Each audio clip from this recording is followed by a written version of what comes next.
Let us pray. In the name of the Father, Son, and Holy Spirit, Almighty God, by whom alone King reigns and Prince decree justice, and from whom alone cometh all counsel, wisdom, and understanding, we thine unworthy servants here gathered together in thy name, do most humbly beseech thee to send down thy heavenly wisdom from above, to direct and guide us in all our consultations. And grant that we, having thy fear always before our eyes, and laying aside all private interest, prejudice, and partial affections, the result of all our counsels may be to the glory of thy blessed name, the maintenance of true religion and justice, the safety, honor, and happiness of the King, and public will and peace and tranquility of St. Lucia, and the uniting and knitting together of hearts of all persons and estates within the same, in the true Christian love and charity one towards another, through Jesus Christ our Lord. Amen. The grace of our Lord Jesus Christ, and the love of God, and the fellowship of the Holy Ghost be with us all forevermore. Amen.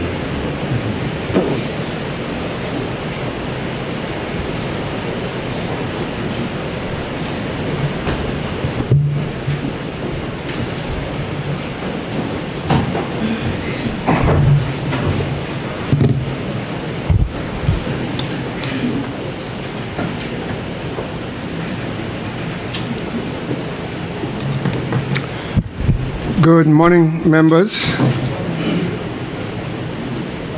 When the House was suspended last night, the question before it was the Honorable House of Assembly do adopt the report of the Standing Finance Committee on the estimates of revenue and expenditure for the financial year 2026-2027 in the sum of $2,188,765,900 as a charge against the Consolidated Fund and the other funds of the State of St. Lucia.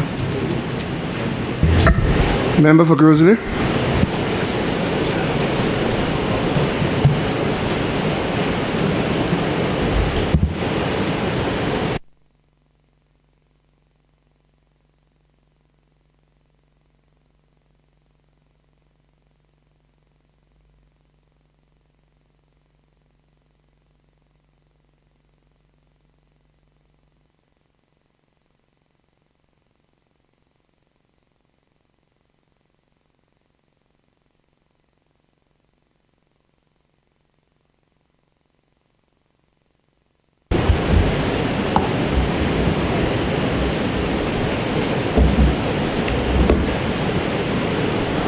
Mr. Speaker,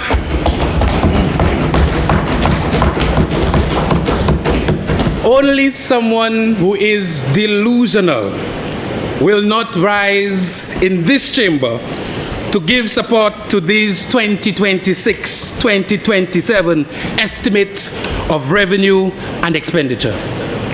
Only a madman.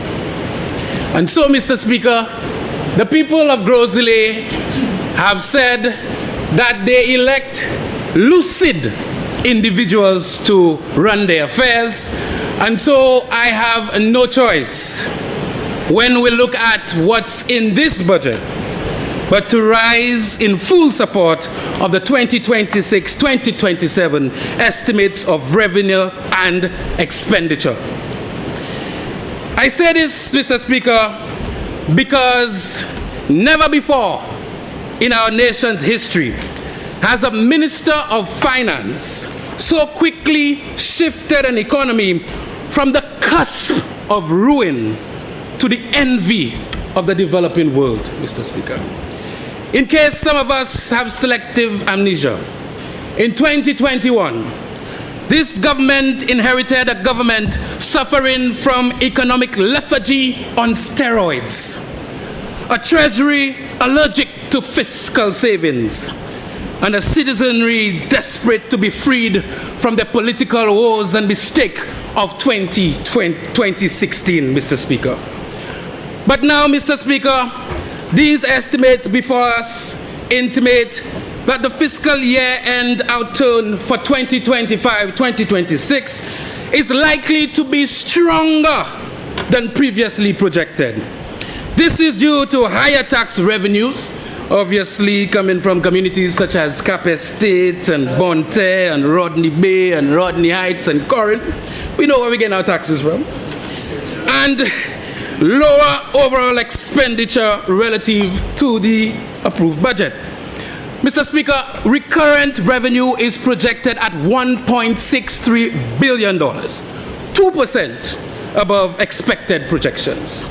And so, Mr. Speaker, the current surplus is projected to exceed $243.6 million, which is 22% above the budgeted level, as St. Lucia continues to do even better than expected by the economists, Mr. Speaker.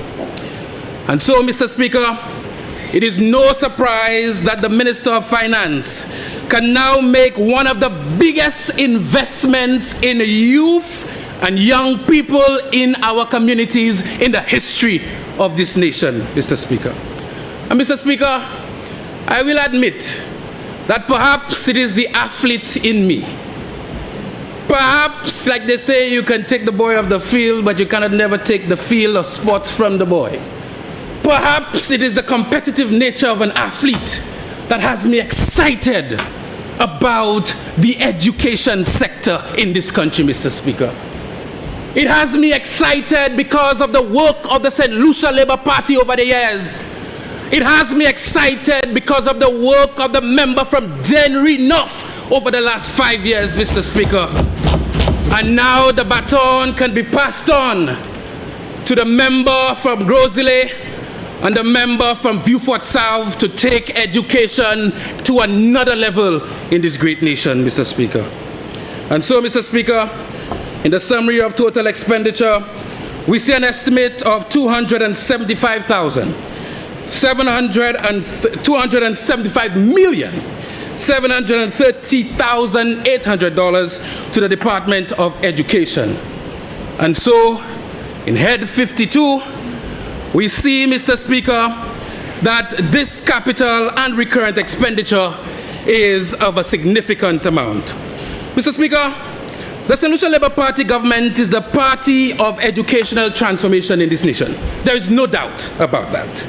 And Mr. Speaker, let me put this August chamber and all of St. Lucia on notice that we are going to take education to another level with an energy, with a fire, with a snowball effect like no other ever experienced. Mr. Speaker, the Minister of Finance has given this ministry a mandate. Take education to the streets. Take it to the beaches. Take it to the mountains. Take it to the hills. Take it to the length and breadth of this country, and that is what we will do. The Minister of Finance has given us the mandate to ensure that education becomes even more inclusive in this country. Take it to those with special needs on another level.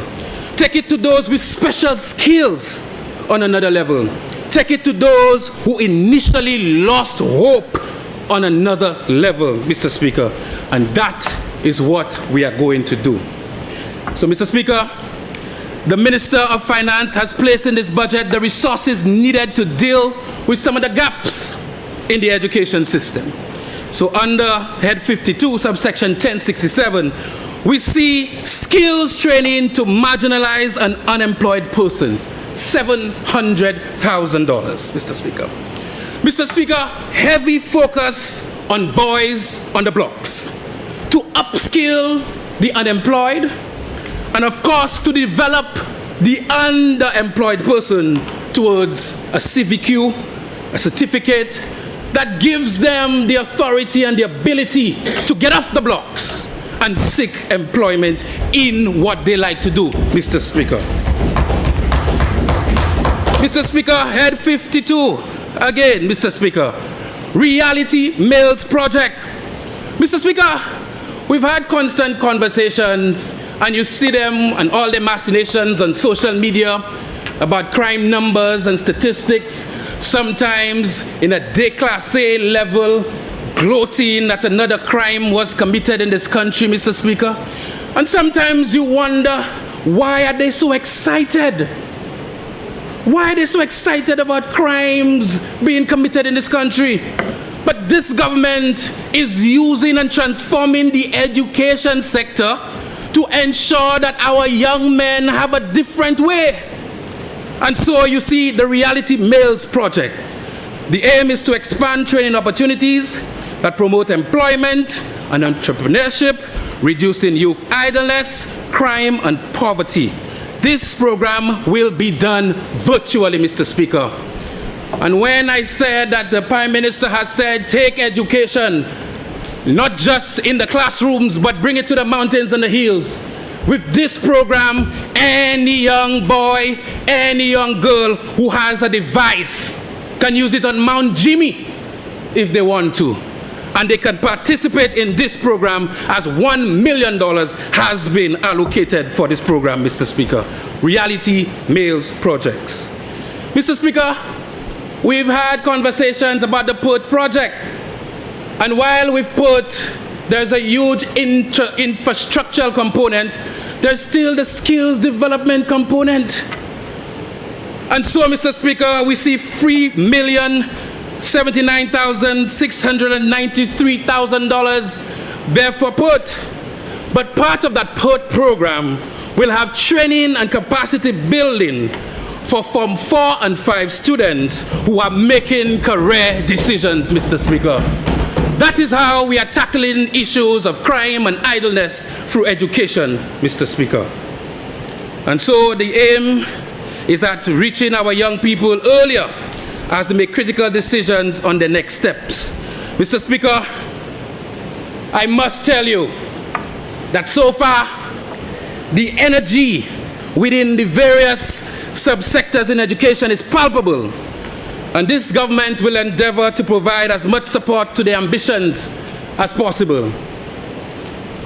We, upon assuming the mantle of ministers of education, we've met, I've never had so many meetings in my life. We've met with TVET, we've met with CAMDO, we've met with principals, we've met with counselors, we've met with, and Mr. Speaker, I can tell you one thing that is central. One thing that is factual. The education sector that we have in this country is ready for the students and pupils in this country, Mr. Speaker. They are enthusiastic, Mr. Speaker. And when I met with those counselors, Mr. Speaker, you could see the fire burning in them, Mr. Speaker. You can see the desire for more, Mr. Speaker. And they tell you stories of there being one counselor, and it's supposed to be a ratio of one counselor to, let's say, 30, but it's the ratio of 1 to 150 students, and they need more. They never complained. They never wavered. They just believed that they can do more with more help, Mr. Speaker. And now, Mr. Speaker, when we were at that meeting, member for Viewfort South, and we said the Prime Minister has something in the budget for y'all, they said, we've heard that before. And I can see the one who said that chuckling at this present moment. They said that we've heard that so many times before. But in this budget, Mr. Speaker, 10 new counselors funded for the people, the young people who are suffering from mental issues, Mr. Speaker. The psychosocial support in our schools, Mr. Speaker. The social workers, the counselors, Mr. Speaker, that have to deal with the issues at home, on the blocks, in the communities, Mr. Speaker. And so we are giving them more support. And God only knows what counseling does for people in this country, Mr. Speaker. We'll talk about that more during policy, Mr. Speaker. Mr. Speaker, the Prime Minister and the Minister of Finance has said to us as Ministers of Education, go to the blocks and get any young man or woman that is under the age of 17 and out of school. Get them back in school, Mr. Speaker. Get them back in school. And he has set out to get the database of these young people not attending school, Mr. Speaker. And he has backed that up. I must say, and we should all congratulate the former Commissioner Pelius for a great job in dealing with truancies in our communities, Mr. Speaker. She is another individual on fire in the education sector right now. And so, Mr. Speaker, we have in our budget 3 more truancy officers employed under the Ministry of Education, Mr. Speaker. And so, I am putting these young people on notice that believe they like to duive instead of going to school. We will find you. I am putting those young people on notice that believe when they are suspended is a time for bon temps. We are putting a mechanism in place, a program for when you get suspended, for you to be in an active environment, Mr. Speaker. We are taking it to the people. Mr. Speaker, another department on fire is CAMDU, Mr. Speaker. And when I met with the individuals from CAMDU, I said with a smile, because the energy, when you are somebody with energy, energy realizes and recognizes energy. And that CAMDU department is energized. They are ready for curriculum development on another level, Mr. Speaker. When we talk about being St. Lucian and what it means, they are working assiduously, Mr. Speaker, on establishing, Mr. Speaker, the heritage of African studies curriculum in this country, Mr. Speaker. Because for too long, the belief of St. Lucia's history is 7 times British, 7 times French, 7 times, like we didn't exist before. We are going in the deep corridors of our history, and we are educating the next generation on what it truly means to be St. Lucian, Mr. Speaker. And CAMDU is on fire. And of course, early childhood education, Mr. Speaker, curriculum development, high on what they are doing. Mr. Speaker, we also met with CARE. And CARE is an institute that has been doing a great service to this country. And this government, I remember the Prime Minister, I nearly said the member for Miku South, but the Senator from Miku South, the Honorable Dr. Harak Singh, my Chief Education Officer, my PS, as the Adoni, and of course, Kodra and Danny Butcher, we sat in a room and we had deep discussions on how CARE can deal with the young boys in this country. How we are going to take them away from where they are heading in the wrong direction, put them in a proper program, and set them on the path of development, Mr. Speaker. This is what's in this budget, Mr. Speaker. And so, Mr. Speaker, this government has been a government providing as much support as possible to families in the education sector. The Minister of Finance has further committed on strengthening social safety nets within the education system. $2.2 million to cover facilities fees for more than 2,600 students in this country, Mr. Speaker. That is the priority of the St. Lucia Labour Party. 4 CXC subjects covered, an additional $357,459 budgeted to take that number to 5 CXCs covered in this country, Mr. Speaker. And that will impact 2,100 students, Mr. Speaker, in the financial year. Mr. Speaker, school feeding, an additional $1,833,106, Mr. Speaker, for feeding our children. And the Minister of Health would tell you, good nutrition means good brain health. Good brain health means better performance, Mr. Speaker. That is the philosophy of the St. Lucia Labour Party. 7,500 students to benefit from this intervention. And Mr. Speaker, when the member for Castries East said, eat bananas, eat what you grow what you eat, they laughed and criticized. And now with our 1 banana a day program, I'm being stopped on the streets and saying, Monsieur, that Prime Minister and that member from Denry North, they're really onto something, you know. 2,966 students across 13 schools have been eating 1 banana a day in this country, Mr. Speaker. And I don't want to get to the nutritional and be too pedantic about the nutritional component of bananas. Magnesium for good sleep, good muscle support, potassium for all cells in the body, Mr. Speaker, and hydration. That is what we're giving them every single day. Yes, I say a doctor too.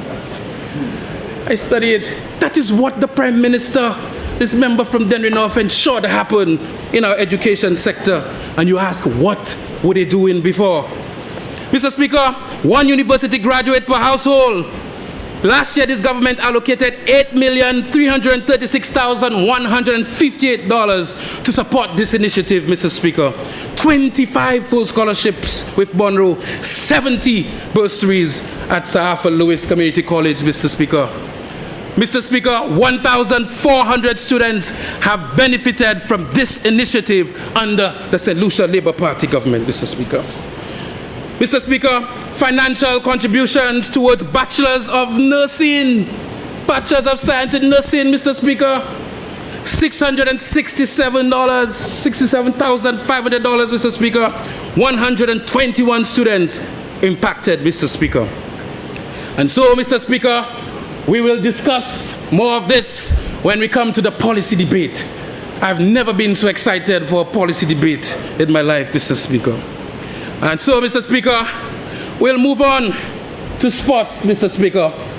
The Ministry of Youth Development and Sports, Head 54, total estimate, $15,810,700.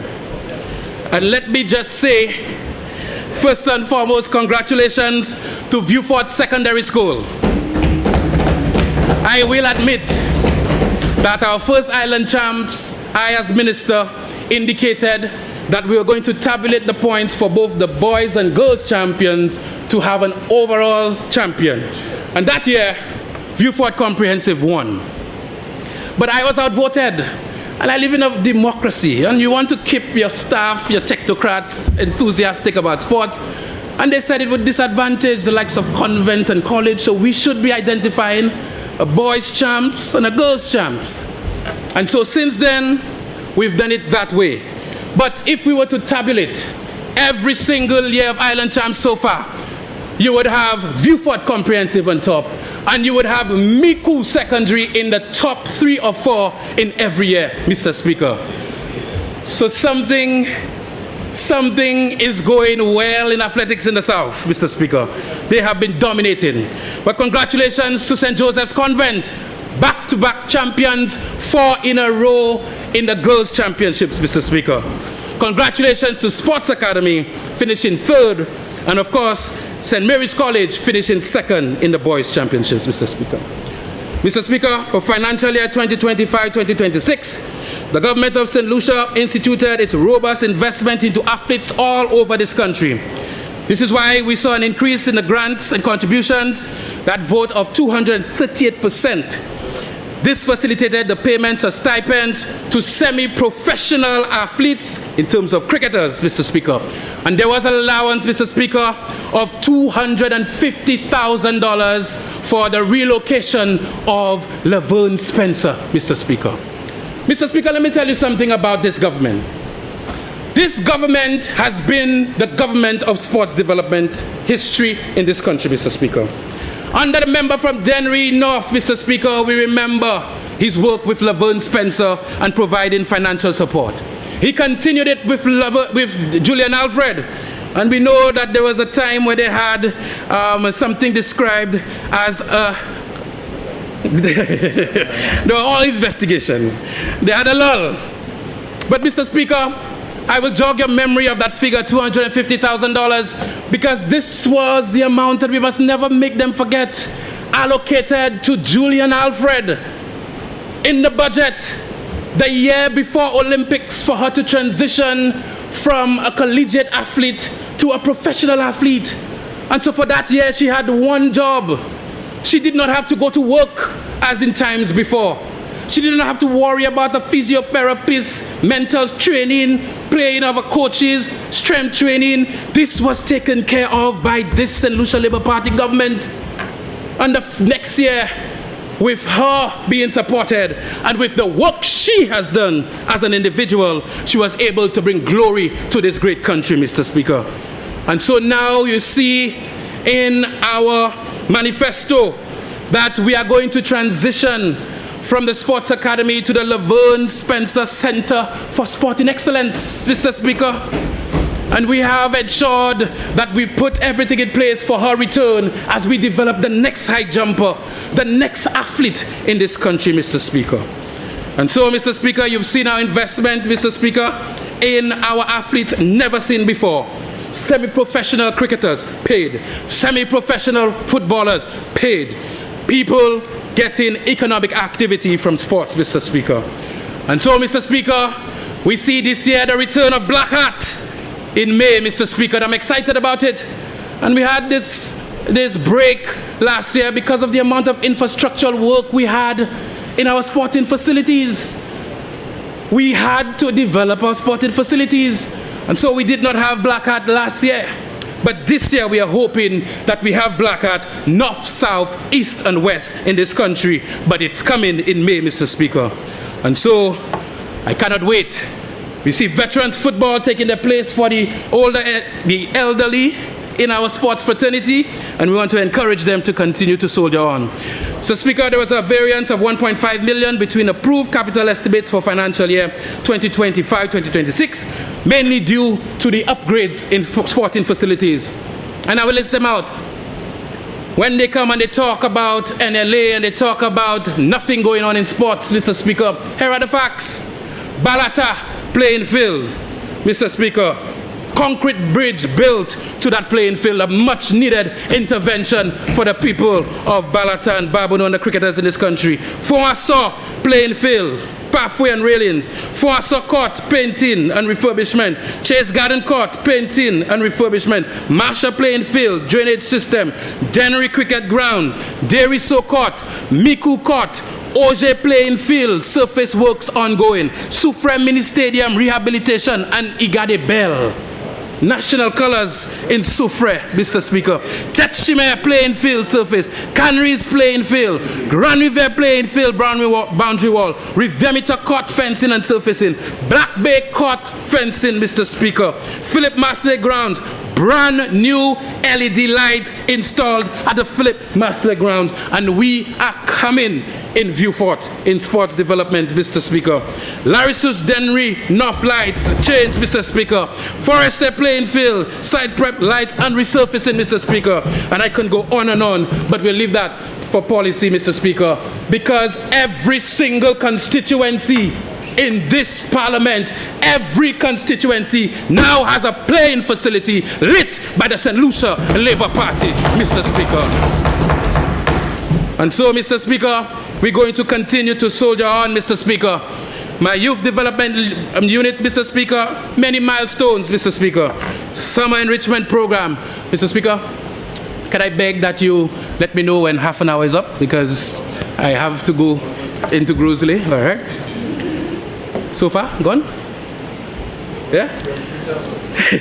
Summer enrichment program, Mr. Speaker, because look at fair shaitan. We look at fair shy. For those of you who understand part well, we're doing a lot. Summer enrichment program, youth development unit successfully delivered a structured summer enrichment program designed to promote youth engagement, skill development, and positive social interactions, Mr. Speaker.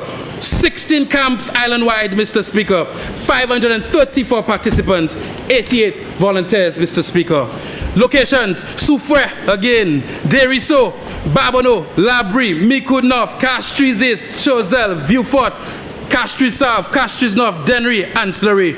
Your notice was in Gros-Islet. We will get it there this year. In the impact, improve youth engagement, reduce idleness, strengthen social skills, provide volunteerism opportunities, Mr. Speaker. The Youth Service Corps, Mr. Speaker. This program, the implementation went very well in 2025-2026. The Youth Development Unit strengthened public-private collaboration. This is where these young individuals leaving secondary school or tertiary education in search of an employment, this is the bridge we offer them to get some experience. Because in times past, when you leave secondary school, they say you have no experience. When you leave Sir Arthur Lewis, you have no experience. And so this Youth Service Corps is supposed to provide that bridge of experience, Mr. Speaker. 9 young people, beneficiaries, locations in all various credit unions, the private sector coming in, and we have many youth service corps workers doing their job. Increased access to work-based learning opportunities, and of course, it enhanced employability skills, Mr. Speaker. Mr. Speaker, we held the National Youth Awards, Mr. Speaker, in 2025, and of course, 350 persons were in attendance, 22 young individuals awarded, Mr. Speaker, and we continue to develop our youth in this country, Mr. Speaker. Mr. Speaker, in the financial year, we also did the National Youth Policy. It was successfully presented and approved by Cabinet, establishing and strengthening this framework to guide youth development, Mr. Speaker. And I want to congratulate the new executive of the National Youth Council. We have met, we've had conversation, and I can tell you they have energy too, Mr. Speaker. Mr. Speaker, right now I want to turn my attention to this budget, 2026-2027, and what's in it for the people and the country of Gros-Islet, Mr. Speaker. Yes. I will say it again. I'm now turning my attention to the 2026-2027 budget heads and what's in it for the people of the country of Gros-Islet, Mr. Speaker. The currency is still EC. We're still in the Eastern Caribbean. We have hotel, we have police station. Don't even start with me. Mr. Speaker, under the Ministry of Tourism for the budget year 2025-2026, we completed the Gros-Islet recreational facility for the people of Gros-Islet, Mr. Speaker. Finally, Mr. Speaker, project done under the Ministry of Tourism for our tourists to come in and enjoy the ambience of the country of Gros-Islet, Mr. Speaker. And so we have some of our challenges, but we are dealing with it, Mr. Speaker. We have to understand the population is larger than St. Kitts, larger than many other islands, Mr. Speaker.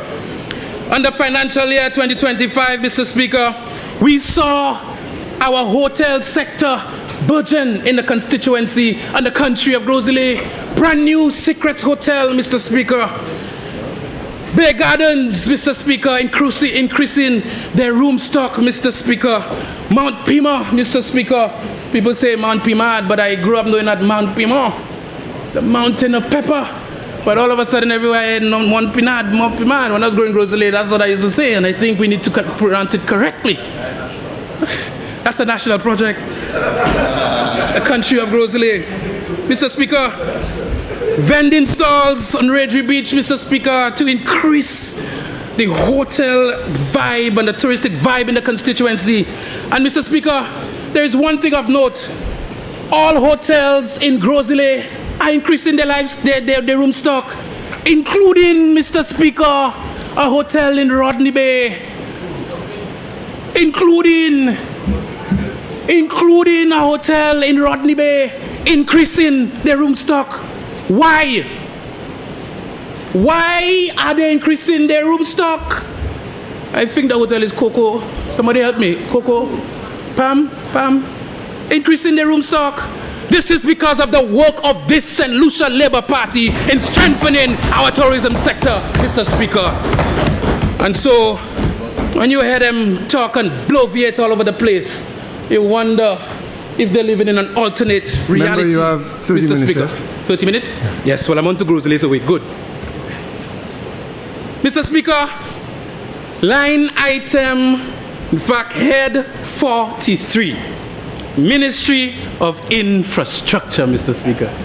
All of us get excited in Gros-Islet when there is any presentation on infrastructure. That is because it's a fact. The infrastructural development of Gros-Islet is of the major concern to residents. That is their main concern. Infrastructural development. And Mr. Speaker, we have a little cabinet joke about development-sensitive constituencies, Mr. Speaker. And everybody have a different definition for development-sensitive constituencies. I will say that Gros-Islet is by far the most development-sensitive constituency. That is because, and we saw it in the last election, any Minister of Finance that deals with the constituency of Gros-Islet in an avenue that seems fair, that develops the infrastructure of Gros-Islet, bound to have a resounding victory in this country, Mr. Speaker. 90% of 180,000 people come to Gros-Islet at some point in the calendar year, Mr. Speaker. 90%. And I would even argue more. And so when you go to Gros-Islet and you see the infrastructural development in Gros-Islet, it represents a government that is thinking about the future of St. Lucia. It yields that feeling when you're in Gros-Islet that you have a government that is working. And so, on the infrastructure, we got a lot done. We got a lot done. And while some members like to hide what they got done in their constituencies, I do not have that luxury. Because Gros-Islet is a country. You have to report to the country, whether it is on social media or in parliament.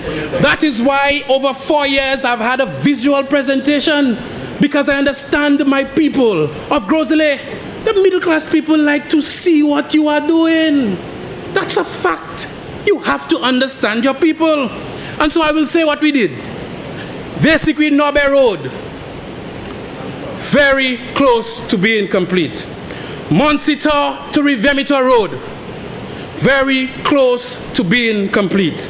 Ragery Monjuro Road, complete. Ashcross Drive, complete. Mikey Pilgrim Road, complete. Asu Canal 1, complete. Asu Canal 2, complete. Asu Canal 3, complete. Piat near Jean, complete. Piat Road leading to the Anthony's and Hazel, the worst road in Gros-Islet, complete, Mr. Speaker.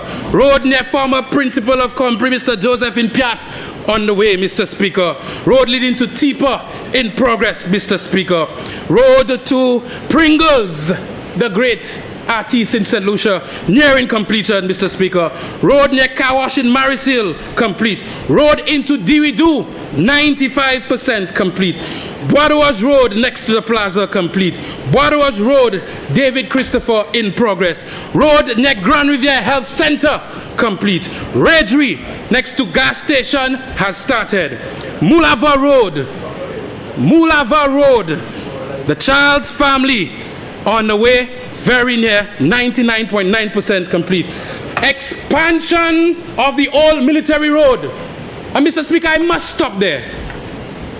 Mr. Speaker, they built a road in Bonte. They nearly made the road half the size it previously was. Half the size. Mr. Speaker, people avoided passing on old military road. Every other week, an accident.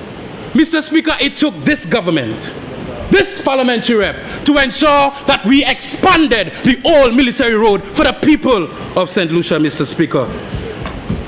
And so, Mr. Speaker, in Bonte Road near Peter Alexander, complete, Mr. Speaker.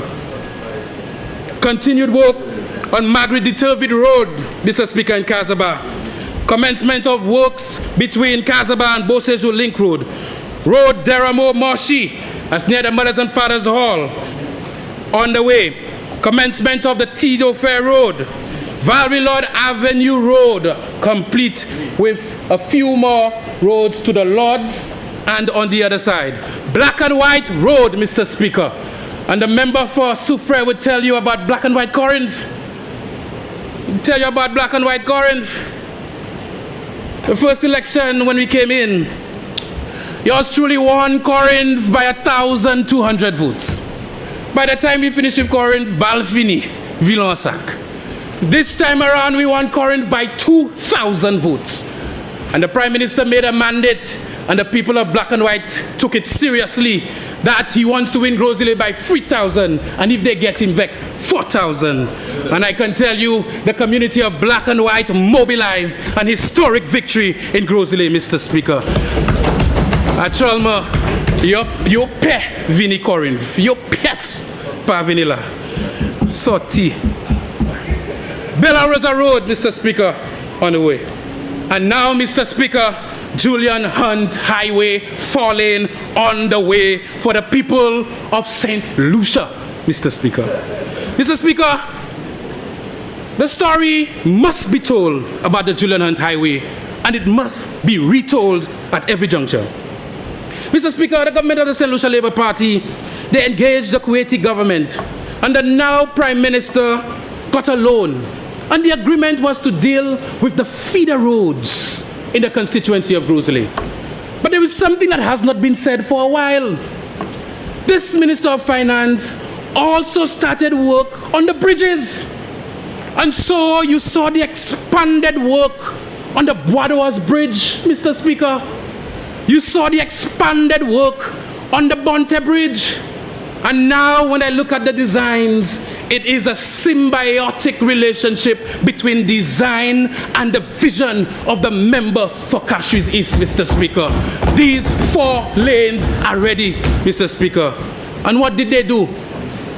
You ask Mr. Speaker, still under head 43. Mr. Speaker, there is one particular community that has really hurt my heart. I've gone to bed at nights with them on my mind, and they know it.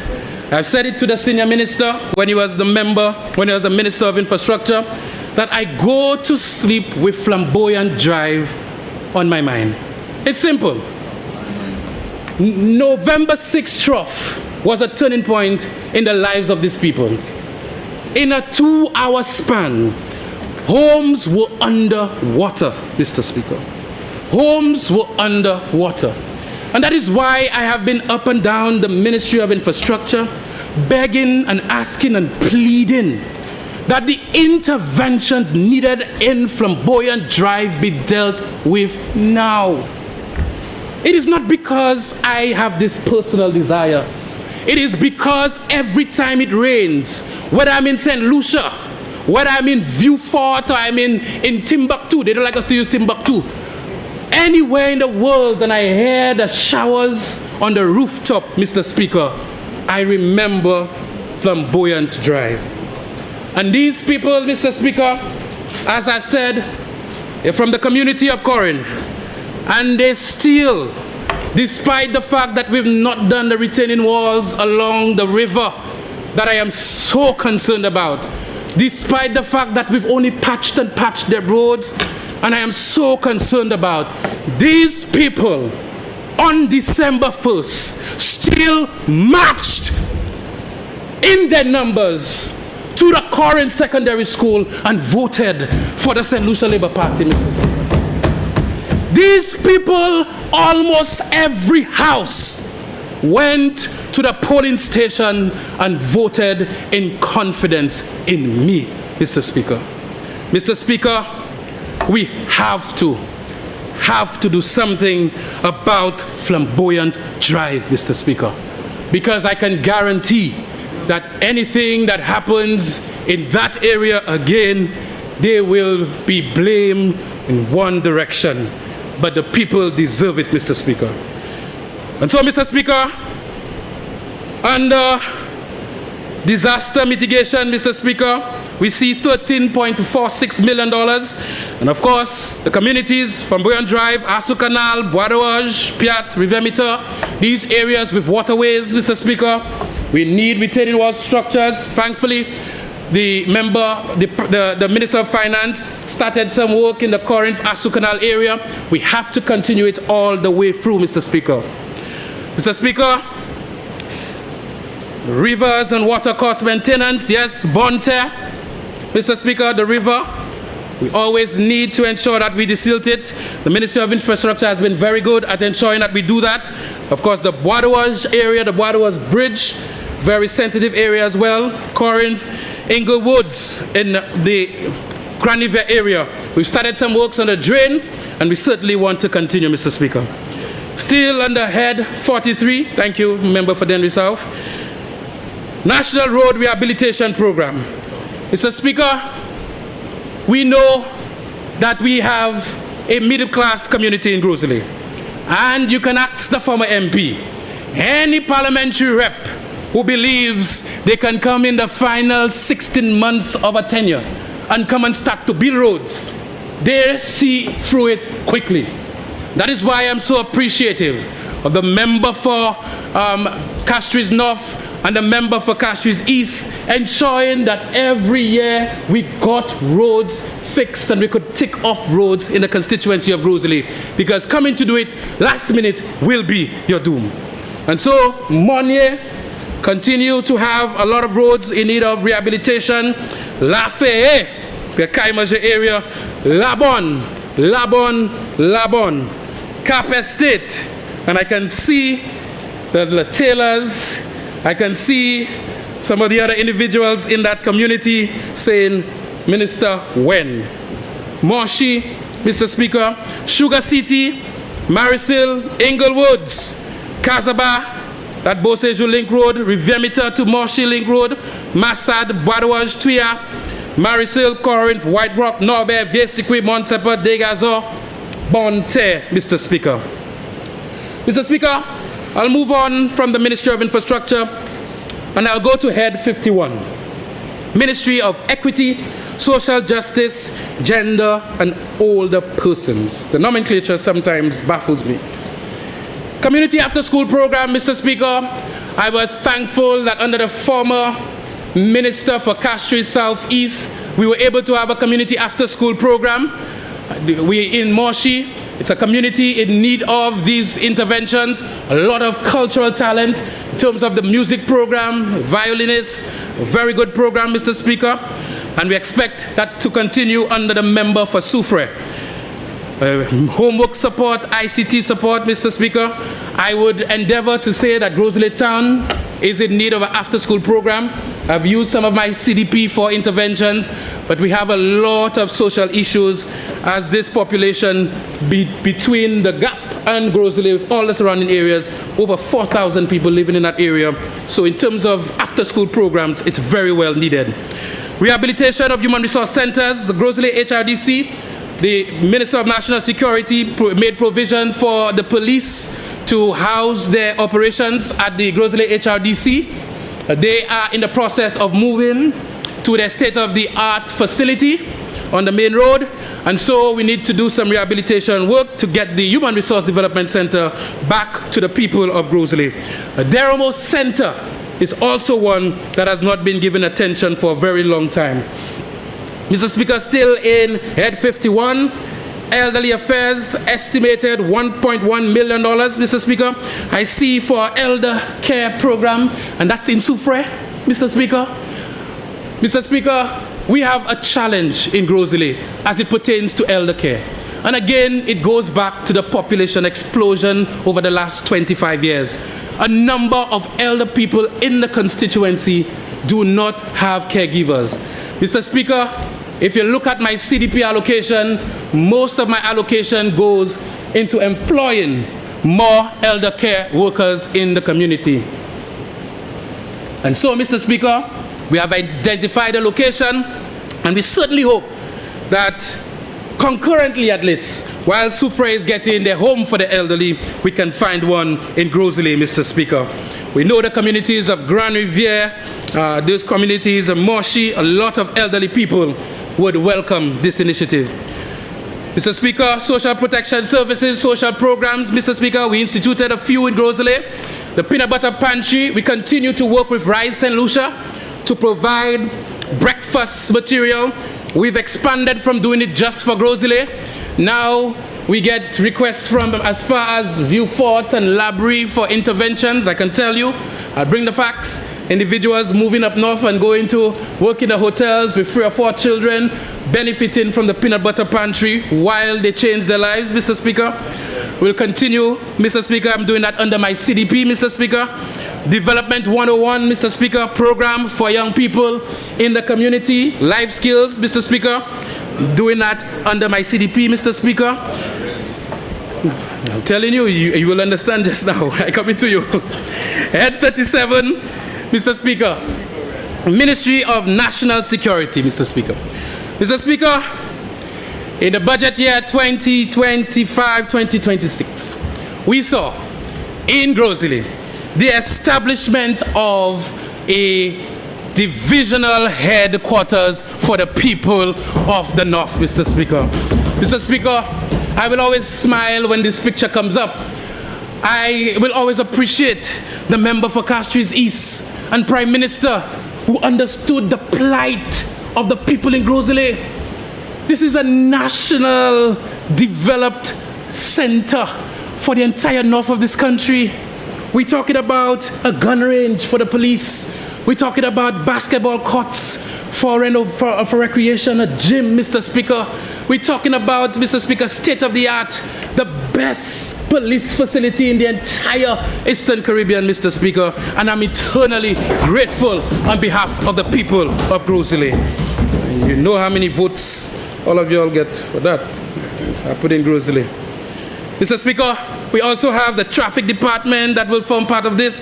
Protective gear and bulletproof vests provided to Gros-Islet Police, Mr. Speaker. Ammunition, Mr. Speaker.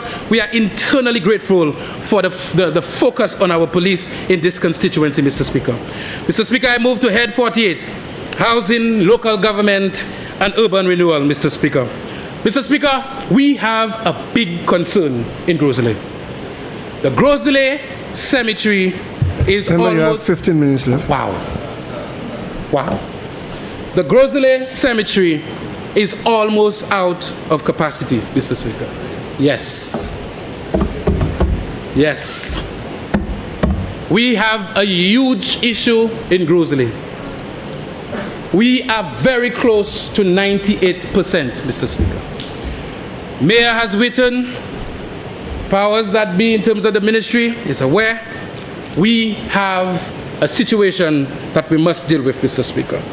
I see $2.9 million for expansion of cemeteries, Mr. Speaker.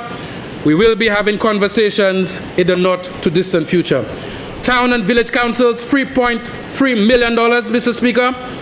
We know the recent history.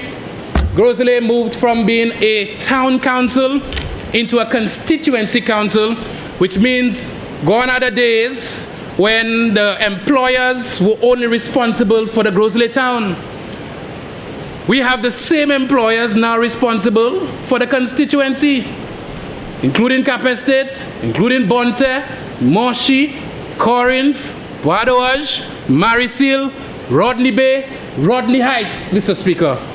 And when people go to Rodney Bay, they say, oh my God, is the council doing anything? And I feel it hurts when I hear that, because I know they are so significantly understaffed. And so, Mr. Speaker, we have made the plea. We did get some support, some additional support to go to the outskirts, Mr. Speaker, but we need something more permanent. It is a fact that there are more council workers in Vieux-Fort South, almost 3 times the amount. It's an anomaly that exists in Gros-Islet town, Mr. Speaker. It is an anomaly that must be fixed. And so we're looking for a permanent resolution. The Minister of Finance has charged me with the responsibility of crunching the numbers, and we will be coming back to him very soon so we can deal with some of those issues, Mr. Speaker. And while we are there, Mr. Speaker, I want to talk about the National Housing Assistance Program, Mr. Speaker. Mr. Speaker, in the year 2025-2026, Mr. Speaker, let me say the figure. We see under that head $1 million, Mr. Speaker. Mr. Speaker, the total outstanding applications for housing repairs, the total number of individuals who've brought in invoices in the constituency of Gros-Islet for housing repairs, 671 people on a list. Last November, we officially closed the program. We had no choice. 671 persons. I've been using my CDP as well. I'm telling you. So when the member for Castries East gives me roads and that sort of thing, I'm happy, because my CDP has to be used. It has to be used. Mr. Speaker, for 671 people, the total amount of invoices come up to $915,363.82. It's a fact. Yes. The entire budget. So far, I can report that we have done 662, Mr. Speaker, a lot of it through CDP in the 4.5 years in government, Mr. Speaker. I'm letting Gros-Islet know that they need to be No. We've done about 3 houses, but in terms of contributions, 3,000, 4,000, 5,000, we've been able to touch 662. We cannot do 662 houses like that. That's impossible. Yes. So we've had a couple elderly people in the community that have been in really poor condition, and for a long time they've been complaining, so we would have done a house similar to that for them. But generally, it's the 2,000, to fix a flooring, to fix a roof. So 3,000 has brought the number in Gros-Islet to 662 individuals. I am proud of that number, Mr. Speaker. And so, Mr. Speaker, it's a challenge. I'm going to continue to ask the Gros-Islet people for patience. I know some of you have had your invoices there for more than a year, in some cases 2 years, but we will endeavor under our CDP and the program and the generosity of the member for Castries East to hit as many of you as possible, Mr. Speaker. Mr. Speaker, under urban renewal, and that is where I come to the member for Castries South. The member for Castries South has a very good program in his ministry. The tourism development program, Mr. Speaker, the community tourism program. Mr. Speaker, there is no doubt in my mind, and it should not be a doubt in anybody's mind here, that Rodney Bay is not just a Gros-Islet area. Rodney Bay is a national area where tourists gather, Mr. Speaker. I have been using my CDP, it's a fact, to try to maintain Rodney Bay, Mr. Speaker. I have been trying to use my CDP. That is my challenge in Rodney Bay. It is an area for tourists. It's an area we all go to, Mr. Speaker. And we have a ministry for urban renewal. Urban renewal is not just Castries. Urban renewal is not Castries. Tell me where in St. Lucia is more urbanized than Rodney Bay. Tell me. Mr. Speaker, we must get some finances to deal with Rodney Bay. We must establish a beautification program for Rodney Bay. A sign, welcome to the Rodney Bay Strip. Garbage bins, Mr. Speaker. We need a different surface. Eastern European surface with tiles for Rodney Bay, Mr. Speaker. That is the tourism area we have in St. Lucia. Who Remember, you have 5 minutes left. My God. Yeah. Give me extra 10 minutes. Give me extra 10. Please, just 10. I'm wrapping up. No, extra 5. Yeah, just, okay. Yes, Mr. Speaker. Thank you. Somebody and so, Mr. Speaker, I have to plead. Somebody has to move the motion because they are timed on the records. And I don't want to be accused by the member of Viewfort South.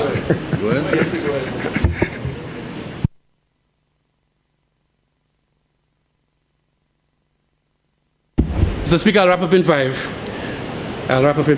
So, Mr. Speaker, I have to make that plea for the support of Cabinet colleagues and, of course, the member for Castries East, the Minister of Finance, and, of course, the member for Castries South to help me out in establishing Rodney Bay and putting it where we all know we should have it, for sure, Mr. Speaker. So, Mr. Speaker, the housing development project, Mr. Speaker, I remember we had some designs for Kazaba. As a team player, I saw the benefit of it moving over to Babono, to Talvan development, but we still have lands available for a condo-style development of housing in the constituency of Gros-Islet. Mr. Speaker, Head 41, the fishing facilities, Mr. Speaker, I see $800,000 there, and I must be thankful to the member for Denry South, who did most of the work in establishing the administrative ring at the Gros-Islet Fisheries Complex. And of course, the new Minister of Agriculture, the member for Castries South East, have been working to officially open and hand over this new wing to the people and the fishers of Gros-Islet, Mr. Speaker. We also distributed gear to fishers, Mr. Speaker. And again, under my CDP, FADs, Mr. Speaker, I've been working with the fishers to do some FADs, Mr. Speaker, to ensure that they get those fish aggregating devices for more fish to come to the constituency. Mr. Speaker, we will speak about water in the policy debate, Mr. Speaker, but under my CDP, Mr. Speaker, we've given over 100 water tanks. We know the challenges, Mr. Speaker, and that's why I appreciate the member for Castries East. So when you're all crying that Gros-Islet again all on roads, I cannot do both. under my social program, we had this situation with Wasco, Mr. Speaker. We know the challenges in Capet State, we know the challenges in Degazor, Piat, and I can hear somebody saying, I still have my invoice there and I get my water tank yet. We are coming. Once I get my CDP allocation again, we'll be clearing the numbers, and of course, over 100 water tanks distributed in the constituency of Gros-Islet under our social program from CDP, Mr. Speaker. Mr. Speaker, under Head 53, Mr. Speaker, the Ministry of Health and Wellness, Mr. Speaker, expansion of the Gros-Islet Polyclinic, Mr. Speaker. I am proud of the expansion, Mr. Speaker. The work's being done. We'll continue, Mr. Speaker, and we will finally get to a point where we have 24-hour services at the Gros-Islet Polyclinic for the people, Mr. Speaker. And Mr. Speaker, land acquisition, Crown Lands, Mr. Speaker, we have in the office set up a department specific to dealing with Crown Lands in Gros-Islet. So the people of Labon, we are coming. These people who have been living there for over 30 years, Labon, we are coming. Deramo, we are coming. And of course, Montsepa, we are very advanced. Prime Minister came there before the election of 2021, told these people that they will get in their land, and finally, we are about to distribute their papers to them, Mr. Speaker. And so, Mr. Speaker, we have a lot to discuss in the policy debate in April. I am excited about this financial year. I would like to take this moment to humbly express my gratitude, Mr. Speaker. Please allow me to begin by acknowledging and giving thanks to God, whose guidance, wisdom, and grace have been instrumental in my journey. Despite the lies, the propaganda, and everything they have spewed, the people of Gros-Islet know their humble servant, Mr. Speaker. I want to thank the people of Gros-Islet for their support on December 1st, Mr. Speaker, in the general elections. I want to thank my mommy love.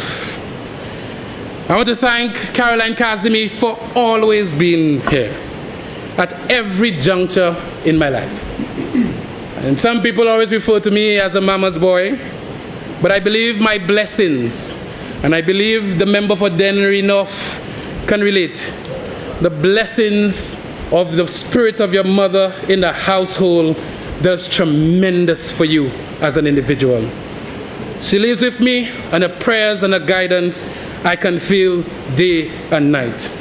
I want to thank my father, Stephen Webby Gustav, the rest of the extended family in Labon, in Grand Riviere, before Merlin get vexed, in Monchy, in Gros-Islet Town, Bois d'Orge, Lafayette, that continue to pray for me daily as I strive for sustainable development in the country of Gros-Islet.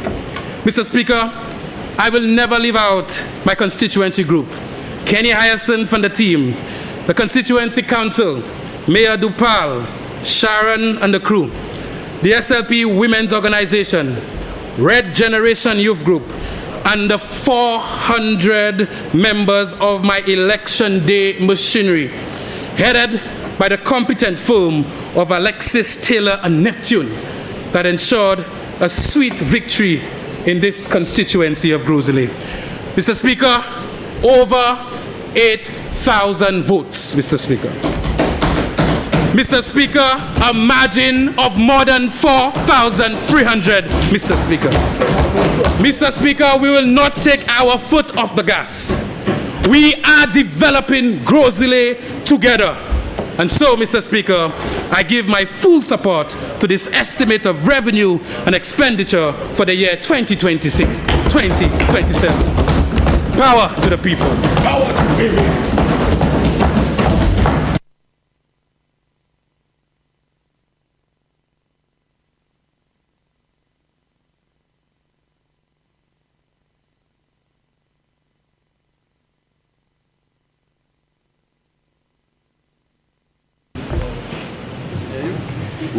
Member for Castries North.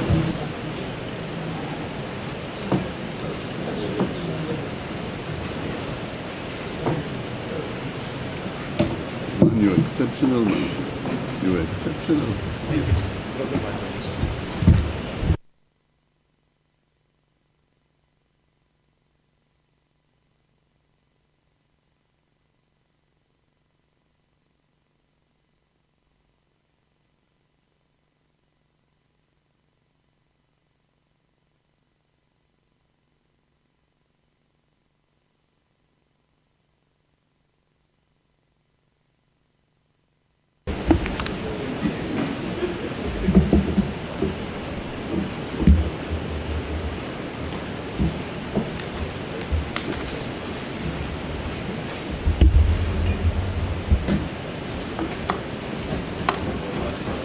Mr. Speaker,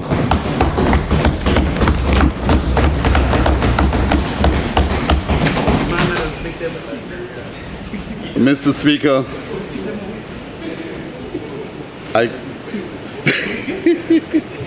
we'll do it for policy. We'll do it for policy. Mr. Speaker, I'm being heckled. When am I opening the library? Mr. Speaker, when I heard yesterday's presentations, I penned my preamble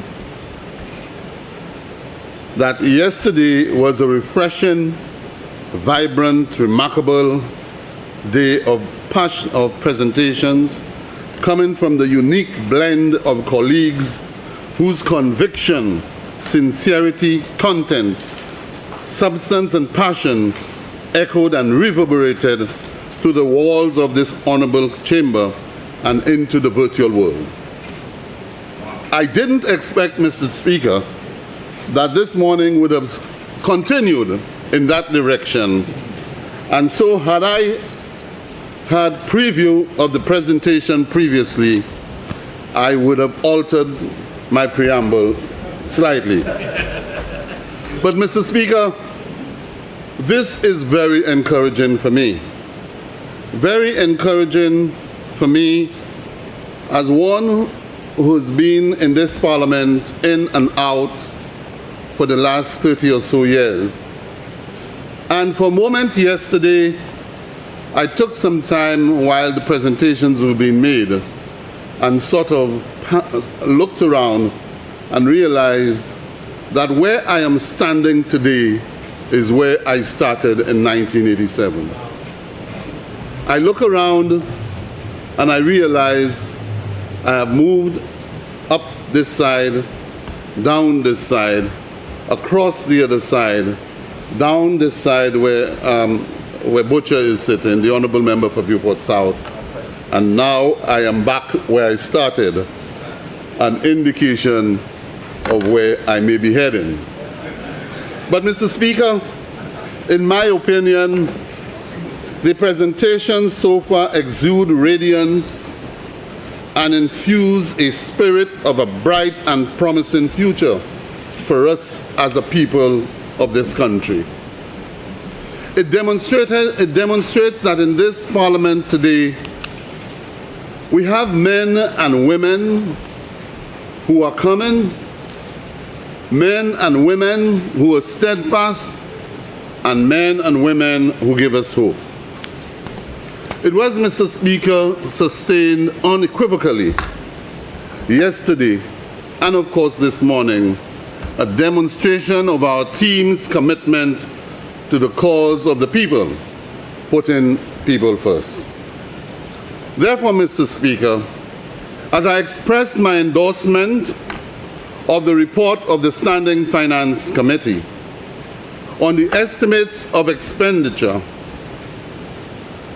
for the financial year, revenue and expenditure for the financial year 2026-2027, presented by the Prime Minister and Minister for Finance, Constituency, Development, People Empowerment, Justice, and National Security, in the sum of $2,188,765,900 as a charge against the Consolidated Fund and other funds of the state. I hereby beg your indulgence for a brief moment to share a bit of political reflection.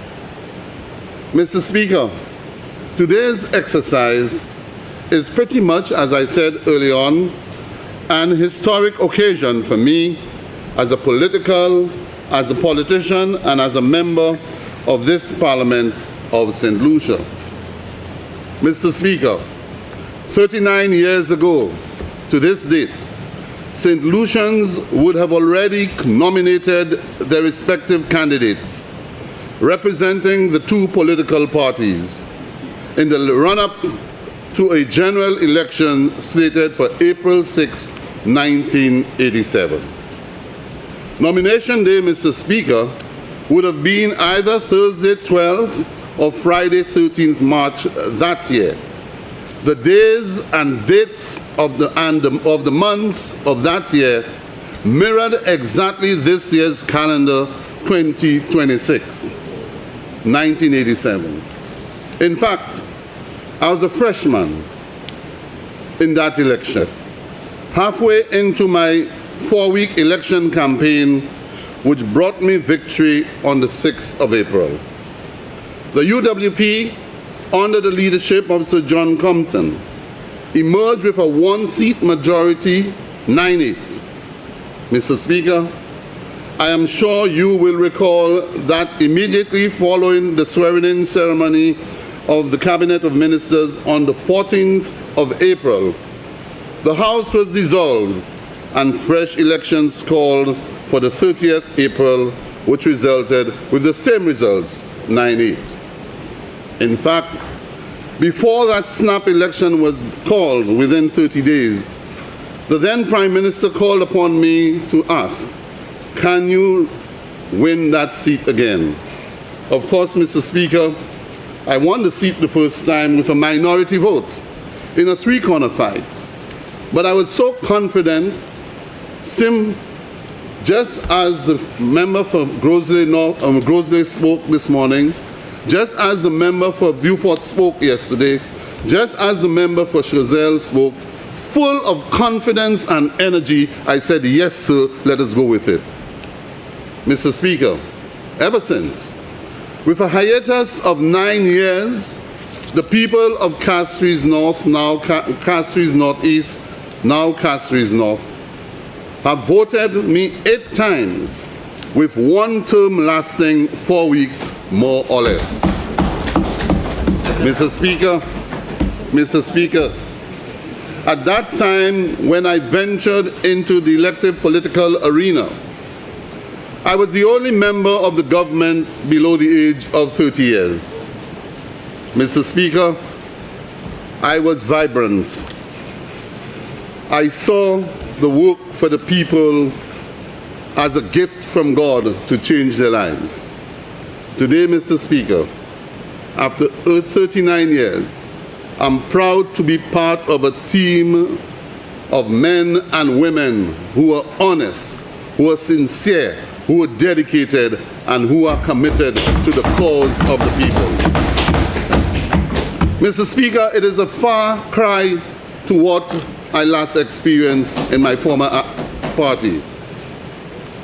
It's a far cry, one in which men were greedy, one in which men saw themselves and not the people, one in which persons showed their vindictiveness, one in which they looked to ostracize, crucify, and of course eliminate persons who did not support them. I belong now, Mr. Chairman, Mr. Speaker, to an organization, a government that cares about people. Nothing is stalled in the cabinet of this government because of political differences. Nothing. No child aspiring to educate his or herself is denied an opportunity through scholarship or first-generation education. None. This government is a government for all the people, and so a government for the people. Mr. Speaker, upon reflection of my tenure of political representation, and considering the opportunities that have been given to me by the people of Castries North, I owe a debt of gratitude to the people of Castries North who have placed their confidence in me over and over and over again as their preferred parliamentary representative. I cherish their trust and confidence in me, their love and affection, and most of all, their unwavering support against all odds throughout the years, even when in most recent years a handful of dishonest armchair political aspirants attempted to destroy my name, sully my reputation, and trivialize my legacy. None of that can stop Stevenson King. Mr. Speaker, my representation is more than roads. It's more than drains and retaining walls. It's more than footpaths. It's more than building the world for the people. It's about a relationship. A relationship which started without any government providing assistance. When I started, Mr. Speaker, in 1987, with $1,000 given to me to contest an election. $1,000 to contest an election.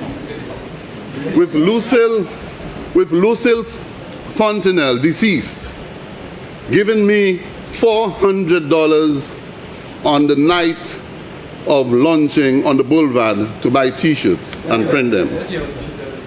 That was 1987. That's what, $40,000. And so, Mr. Speaker, that's where it started, that relationship. Mr. Speaker, a relationship where government, apart from the public assistance program, had nothing else to give to help the people. And so, it came from my pocket and from gifts from my friends to provide education, to provide housing, to provide meals in assisting the people of my constituency. And so, Mr. Speaker, the outcomes are etched in the results of the last election, which has vindicated me, the outcomes of all the attacks, which has vindicated me and validated the value of my political journey and representation through the years. In addition, Mr. Speaker, permit me this opportunity to also express my sincere gratitude to our Prime Minister, the Honorable Philip J. Pierre, for having placed his confidence and trust in me as an independent member to invite me for the second time to be part of his cabinet of ministers. That is indeed trust.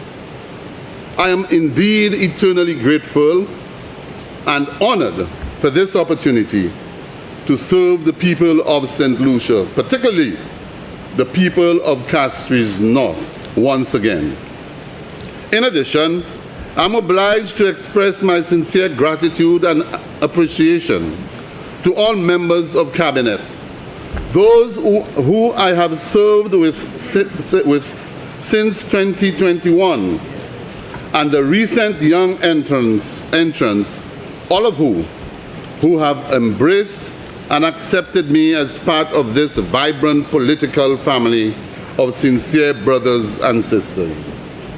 My earlier snippet of the beginning of my political journey is intended to inspire you who have just plunged into the abyss of this political relationship to say that the journey has just begun, but there is hope. The outcome can be short, it can be long, but it's dependent on your approach, the relationships that you establish with your constituents, your commitment to the cause which has heralded you in thus far, the cause that needs assistance, your commitment to, the cause that needs assistance, against the wrong that needs resistance, for the future in the distance, the cause of putting people first. And let me just say, Mr. Speaker, that cause is needed, that cause is even more important now than it has ever been before. Because I have lived it, and I've seen men and women come and sat on this side and sat on the other side. And throughout my journey, except for the last period, 2016-2021, relationships were built among parliamentarians. We worked together. We joked and exchanged views in the parliament, in the chamber, but never did it ever get to that stage. To you, the young ones, I say, commit yourself. Having said all of this, let me address the relevant matters before us. Mr. Speaker, in support of these estimates of revenue and expenditure for the period 2026-2027, let me address some salient matters as they pertain to the Ministry of the Public Service, Transport, Information and Utilities Regulation, for which I am charged with responsibility of leading. Mr. Speaker, I will just delve into a few areas, as much of my contribution will come through the policy debate.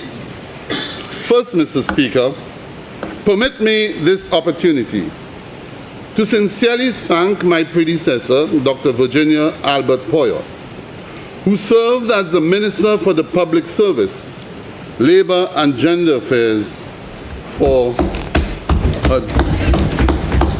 and I believe she's somewhere around, if I'm right. And let me just say this. Let me extend my sincere thanks for my predecessor, Dr. Virginia Albert Poyot, who served as the Minister for the Public Service, Labor and Gender Affairs, for her diligent and dedicated leadership, her passion and commitment to service.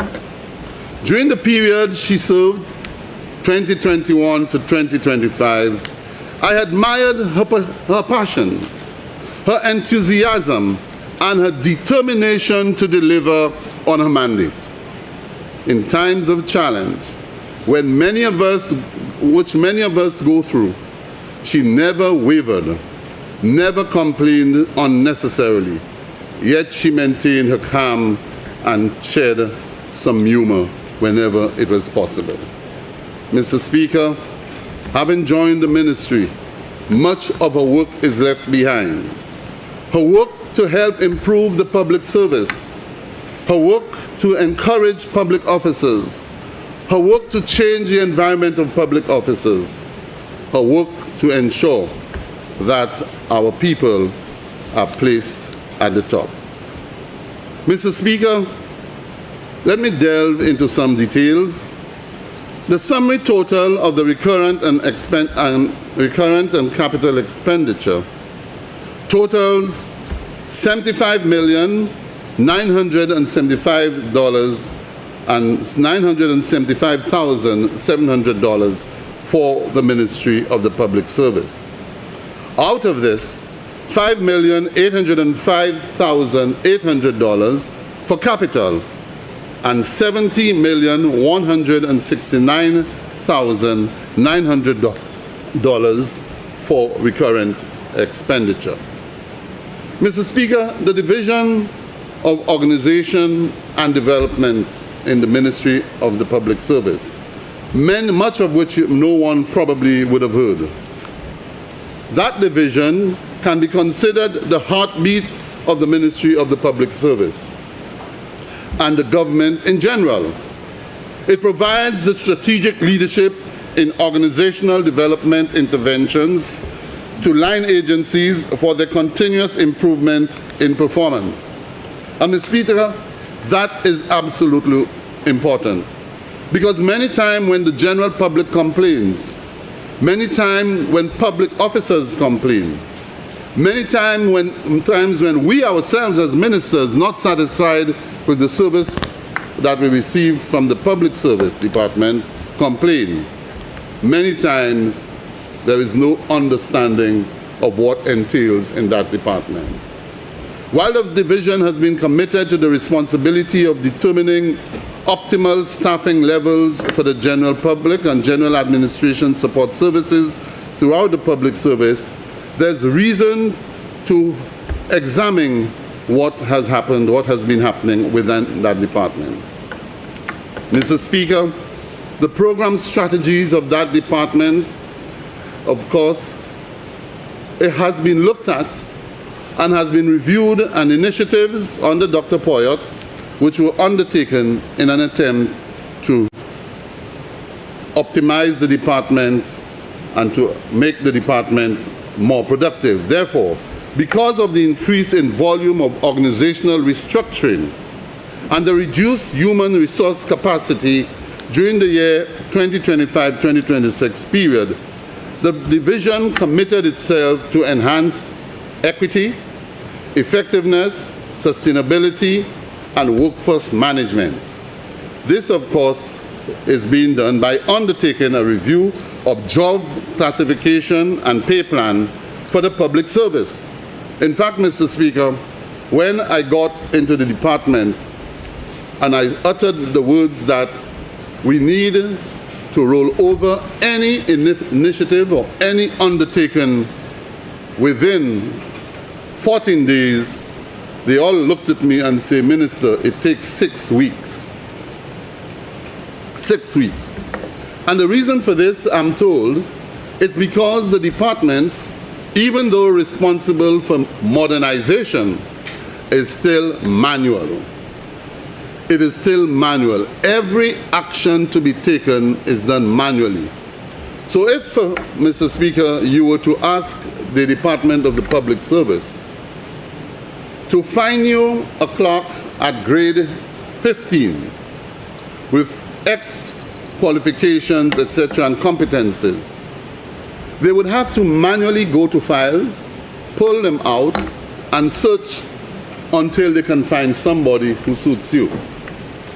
Otherwise, they've got to go to the memory to find that person who they hope would suit your bill.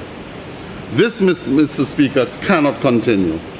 It cannot continue, Mr. Speaker, because we need to have a public service that is efficient and that is productive and one that has transparency.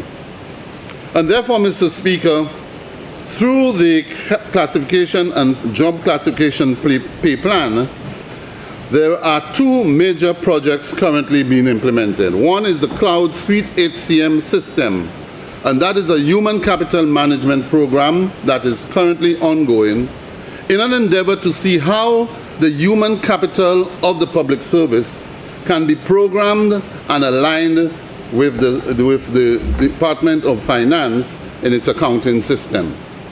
So that means once those two can interface and the department gets automated or digitized, then there'll be greater efficiencies within the Department of the Public Service. The second project, Mr. Speaker, is the project for improving Human Resource Management Division's operational efficiency, which I've just spoken. And that is absolutely important because too many people, whether out there in the public or public officers particularly, who tend to complain about the time it takes for the issues to be dealt with. And that is only because it is a manual operation within there. Recently we met, and what we have been looking at is how to fast track the issue of, or rather the initiative of the HCM, the Human Capital System on the Cloud Suite, and how to get the department automized so as to begin to increase. This, Mr. Speaker, those initiatives are central to reducing manual processes, enhancing service delivery, and strengthening the department's capacity to meet the evolving needs of the public service. Under that department, Mr. Speaker, there is the operational expenditure under head 21209 for consulting services and commissions of $180,000 to assist the department in meeting those objectives. I move to training, Mr. Speaker, training within the public sector, public service. Head 22, 10, 11, 30, 56. This department, Mr. Speaker, is to provide learning and development opportunities for all levels of staff within the public service, to address skills gaps so that public officers can function efficiently in current and future positions. Mr. Speaker, there's an allocation of $649,924. Mr. Speaker, this is a critical department. A department, Mr. Speaker, that we must take serious examination of in an endeavor at sharpening the skills and operations of the public service. One of the programs that I shall announce, Mr. Speaker, that will commence work on in this financial year is an initiative geared towards institutionalizing the training division of the public service. And that program, Mr. Speaker, that initiative, is one that will look at the potential or possibility of accrediting the institution, whether you call it the Public Service Training Institute or the School of Public Administration of St. Lucia, to accredit that institute and to make it compulsory that every public officer who joins the public service from day one must participate in continuing education that will sharpen their skills and professionalism within the public service and give them opportunities for upward mobility. This, Mr. Speaker, I believe is very important. Because one of the problems we have, Mr. Speaker, is that there are many young people joining the public service at entry level, earning less than $2,000 a month, wanting to pursue the career in the public service, looking for training opportunities. And even before the government started providing educational assistance, those individuals who are determined to help themselves, some of them are young mothers, single parents, who've got to pay all of their expenses. They can ill afford to pay for a program, whether locally or internationally. Mr. Speaker, this will be an opportunity for those individuals to enhance their knowledge, enhance their skills, and train and to be comfortable and confident of being a member of the public service. Mr. Speaker, I want to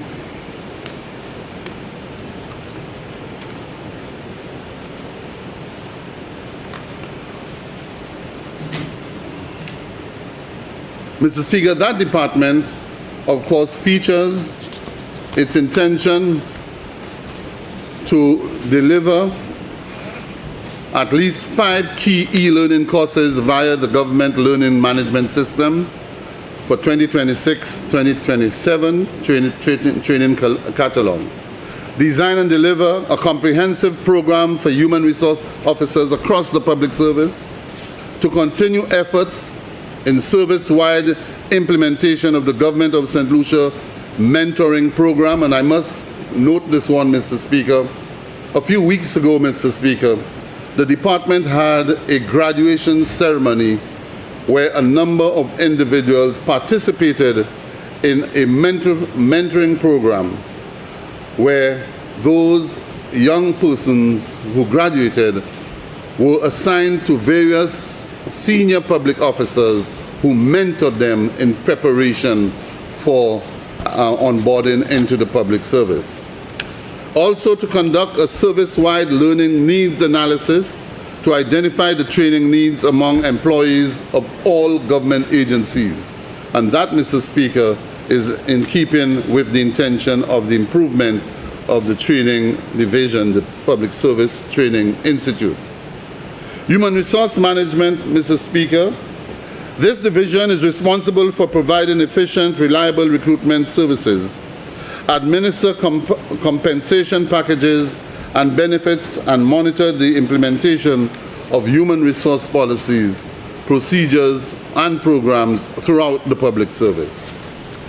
Program operational expenditure, Mr. Speaker, for 2026-27 includes the increase in staff complement within the structure of the Human Resource Management Division as a short-term measure for meeting operational demands while supporting the activities associated with the automation of the Human Resource Management Division. Mr. Speaker, that is indeed a very important initiative, because what it is doing is recognizing that there is indeed a delay in processing of requests within the public service. So a number of additional staff members have been brought on board. The period comes to an end at the end of this month. Once the assessments are done and the automation starts, then we can look forward to the output of that division. As a consequence of the project, Mr. Speaker, the report an increase in the completion rate from 40% to 61% as of December 2025. While that is good, Mr. Speaker, the intention is to have a 100% turnaround and to be able to provide that quality of service to the general population. They have resolved 30% of employee relations and industrial relations matters. 30%. That is unacceptable, Mr. Speaker. We will pursue to improve on this situation. They have revised 24 of 39 processes for automation through other IT platforms and revised 36 of 51 processes for automation in the HCM, Human Capital Management. I've brought this, Mr. Speaker, to indicate that the department needs the support of the Minister for Finance in attempting to transform the unit and to ensure that the unit delivers on its mandate. Mr. Speaker, I move to the Public Sector Modernization Division. That's the last in the department. And to say that that program was first initiated in 1996 as public service reform and has blossomed into the public sector modernization.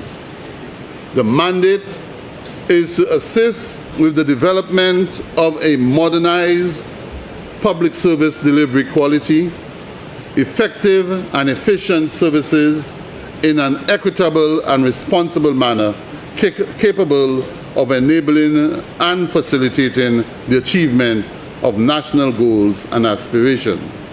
I say this, Mr. Speaker, because what we would like to see the Department of the Public Service and the overall department, the overall public service as a body, is a government and a service that is productive, it is efficient, it is transparent, and it is delivering to the people.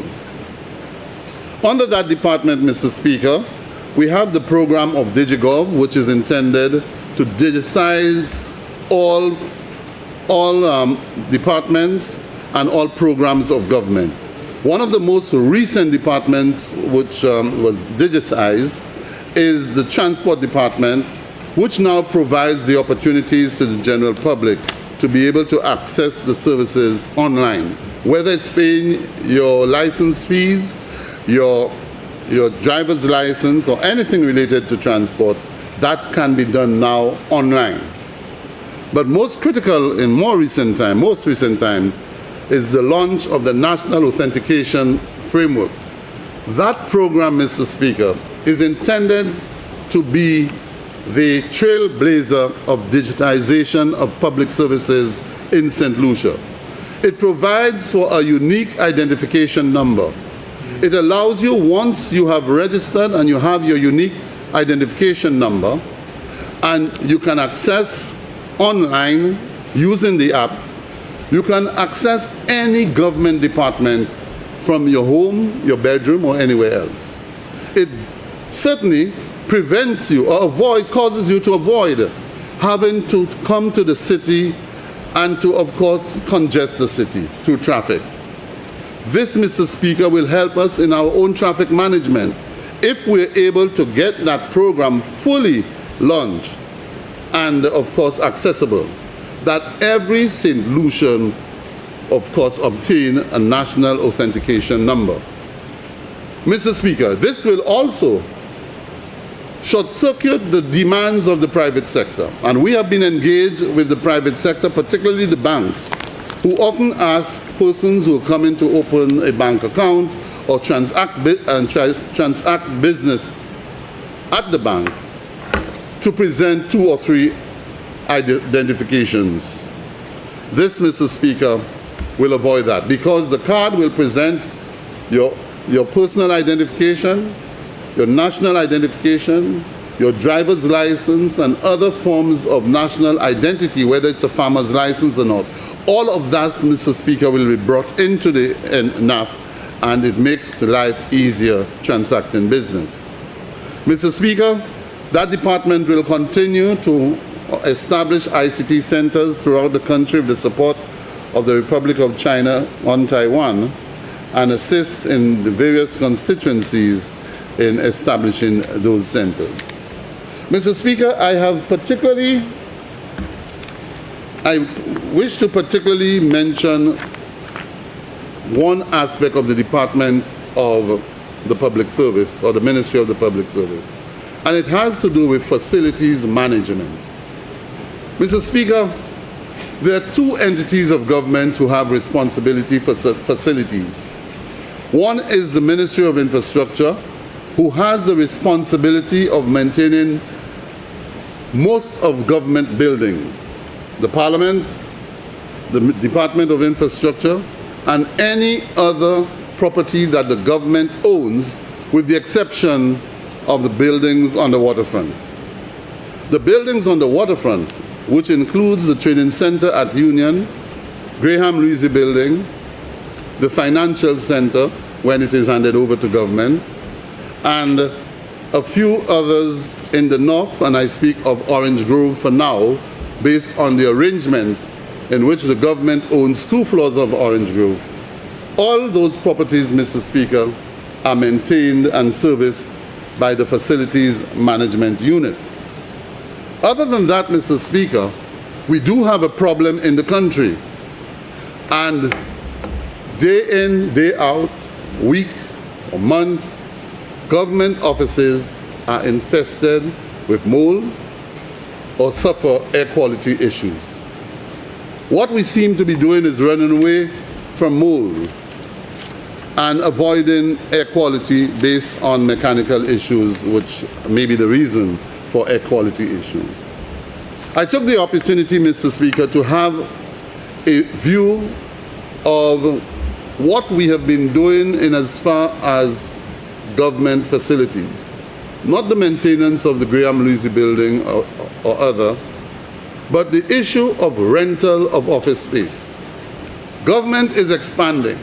I remember in the early days, the Parliament was here, the Audit Department was downstairs, Treasury was on the other side, the Prime Minister's office was on the 3rd floor, and the entire Ministry of Finance was on the middle floor here, all in this building. Today, they're all over the place, running away from mold, running away from air quality matters. But more than that, Mr. Speaker, the public service itself is expanding, and expanding in ways and means that we need to diagnose how to contain the growth of the public service. In recent times, I have seen requests being made to the public service for creation of positions, because we have now put in place the infrastructure or the architecture for modernizing our accounting system. And procurement guidelines influence that initiative. And so you see requests coming in to add 1 more officer for a particular function, because 1 person alone cannot carry out that function. There's need to have oversight. And so one by one, we are expanding the public service. The comparison I've made, Mr. Speaker, is that in 2022-23, government expenditure on rental amounted to $15,130,832. It increased to $19 million in 2023-24, $22 million in 24-25, $23 million in 25-26, and this year we are budgeting $27,826,678. At the rate we are going, Mr. Speaker, we need to begin to think what is the strategy for dealing and arresting that situation. The situation of growth within the public sector, the problem of mold within the public sector, the problem of equality within the working environment. These are issues we need to pay specific and serious attention. And therefore, Mr. Speaker, we intend this year to launch 2 technical working committees to deal with the issue of mold. What is the issue? Why are we infested with mold? And what I've found out, Mr. Speaker, my research for some time now, some of the activities influencing mold is our habits, our habits in cleaning, our habits based on staff behavior and things that they do within the workplace. Within the workplace, Mr. Speaker, if you're having lunch, Mr. Speaker, in the workplace, it is decent to clean up when you're through and dispose of it. And I don't want to embarrass people, but the same people who go to work with one shoe and change the other one and put it in the drawer. I'm not too sure what it can cause. But these kinds of things, those practices, the practice of cleaning, Mr. Speaker, no attention is being paid to the chemicals that are being used. There's some chemicals you cannot use on the floor. And therefore, Mr. Speaker, the initiative we'll undertake will look at those issues and possibly to have a specially trained team of cleaners, housekeepers, etc., who can preserve the environment within which we work. The second initiative, Mr. Speaker, is that of the air quality issue. And many people are saying it's because it's the mechanical design of the AC units and not having fresh air systems, etc. No one can give me the proof that it will work, but we intend to proceed in that direction. Also, Mr. Speaker, we have issues of leaking roofs, particularly concrete roofs.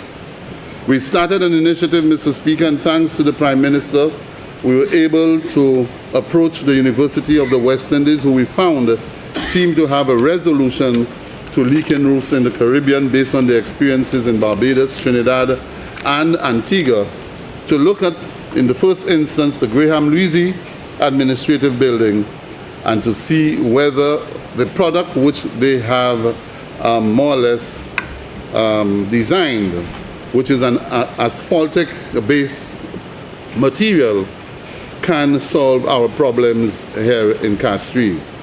We are speaking to them, Mr. Speaker, and we're hoping that by the end of today, we will have a firm commitment from them and to start the work. At the same time, while they're doing that, we're looking at the possibility of assisting in some of the other areas, like in the Ministry of Education, the Castries Comprehensive Secondary School, where we have done an assessment, and the Sir Ira Simmons Secondary School. And hopefully, if that succeeds, we will then have a solution to leaking roofs. Member, Mr. Speaker, you I have guess 15 I have 15 minutes left. 15? Did you say 15, Mr. Speaker? 15. Oh boy, your clock is better than a Rolex. And so, Mr. Speaker, I move to Castries North. In Castries North, Mr. Speaker, when the government cannot do it for us, we do it for ourselves.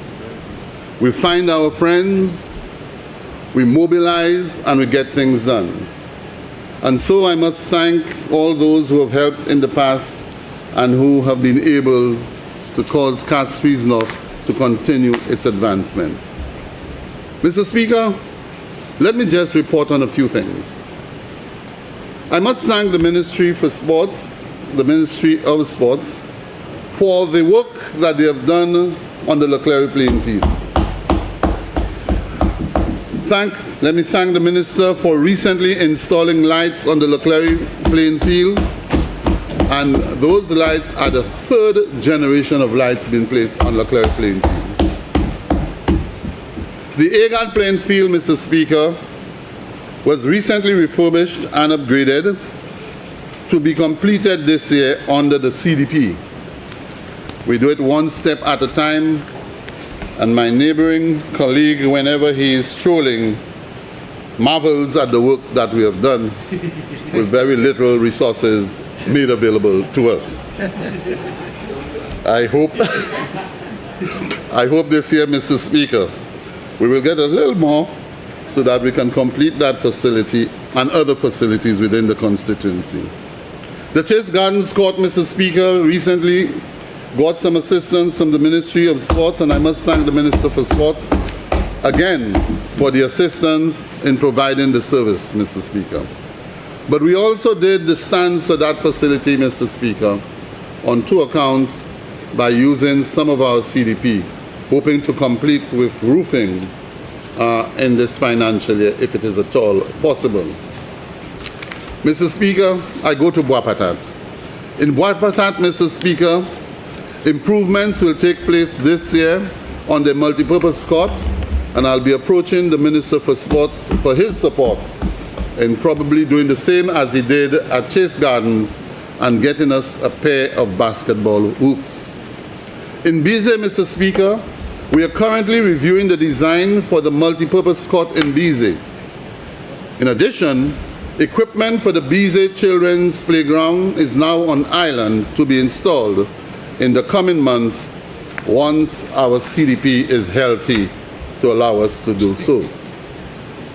I want to also mention, Mr. Speaker, that the St. Mary's College, which is a national institution located in the pristine community of VG, Mr. Speaker, we have recently installed or constructed sidewalks with rails to protect the boys and, of course, those who walk every evening along the VG stretch and in the peninsula.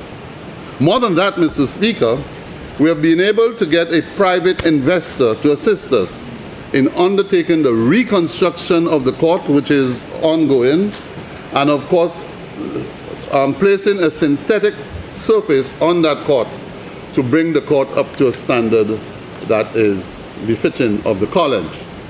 But, Mr. Speaker, this is not the end. The investor has agreed to assist us with 5 courts.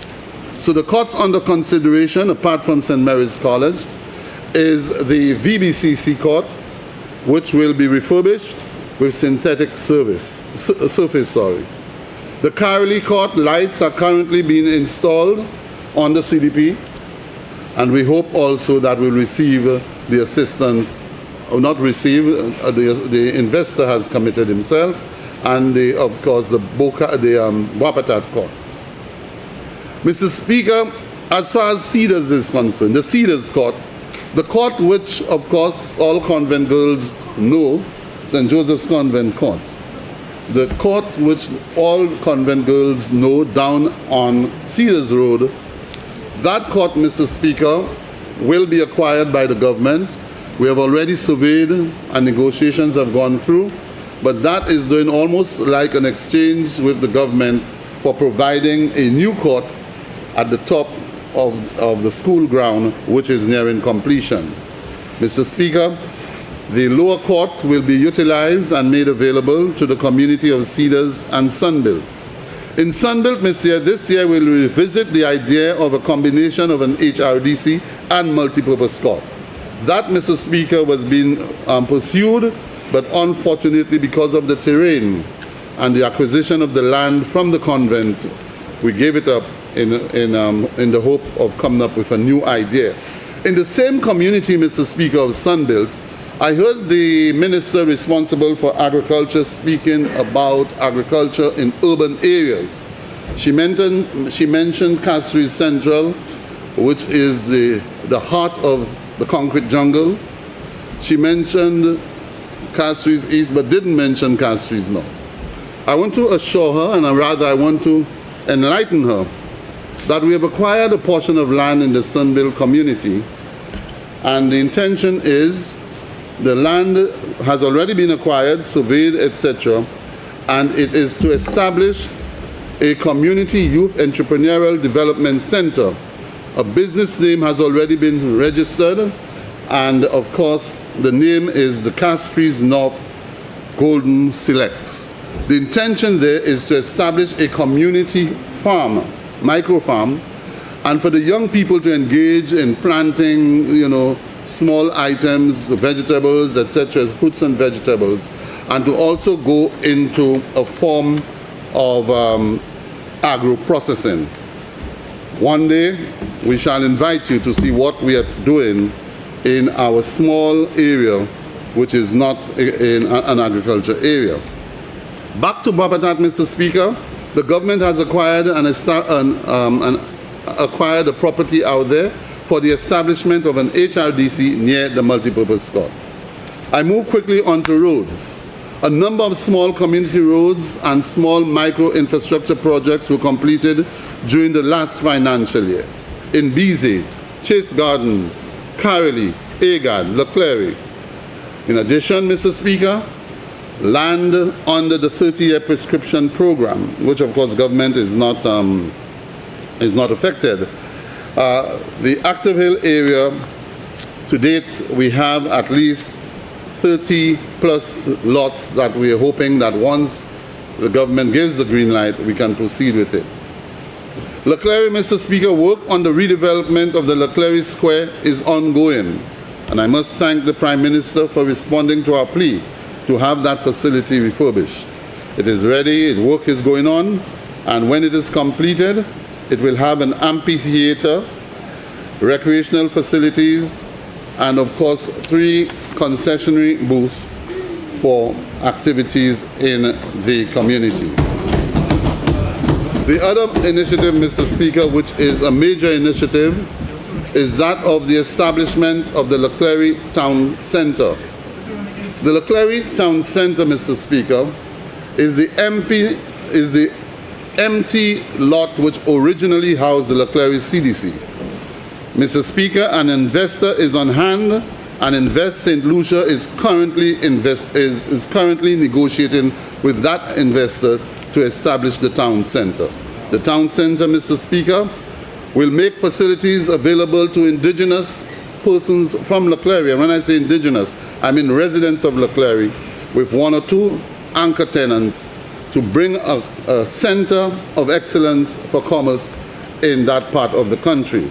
This, Mr. Speaker, we believe is necessary as Leclerc is surrounded by housing estates. You have 5 minutes.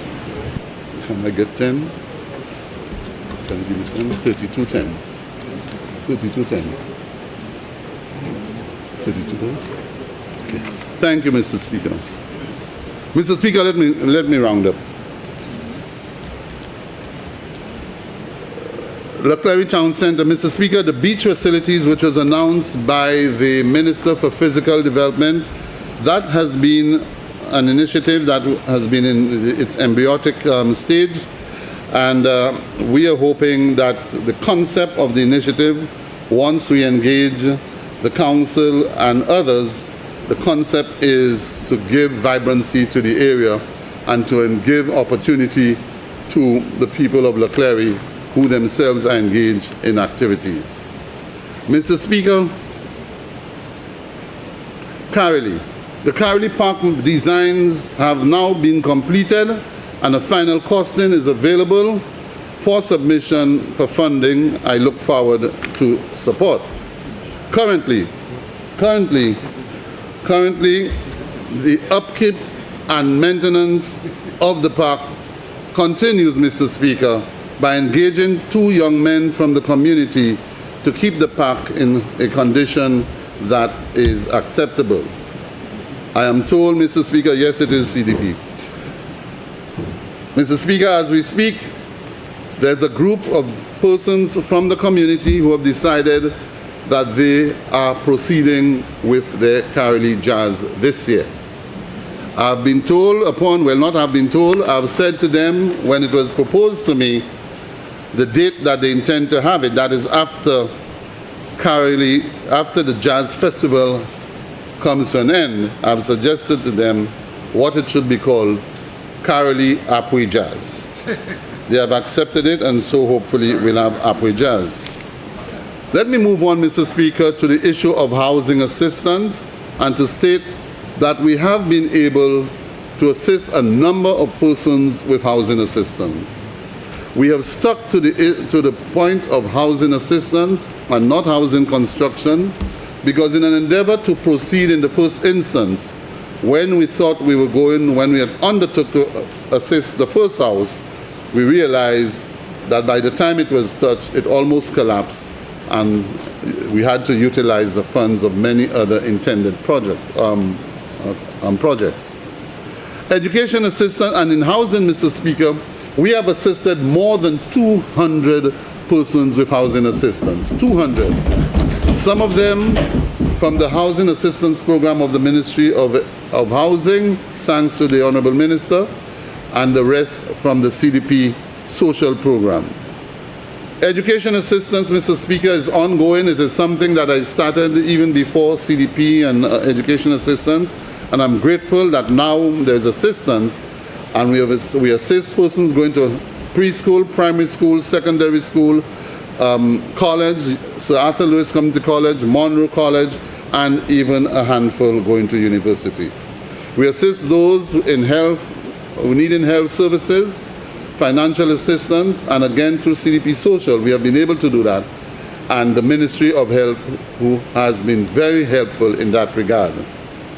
Mr. Speaker, on the roads, we need to do, moving forward, the Mondino Road to Agad. That road, Mr. Speaker, is more than 15 years old, and it is deteriorating.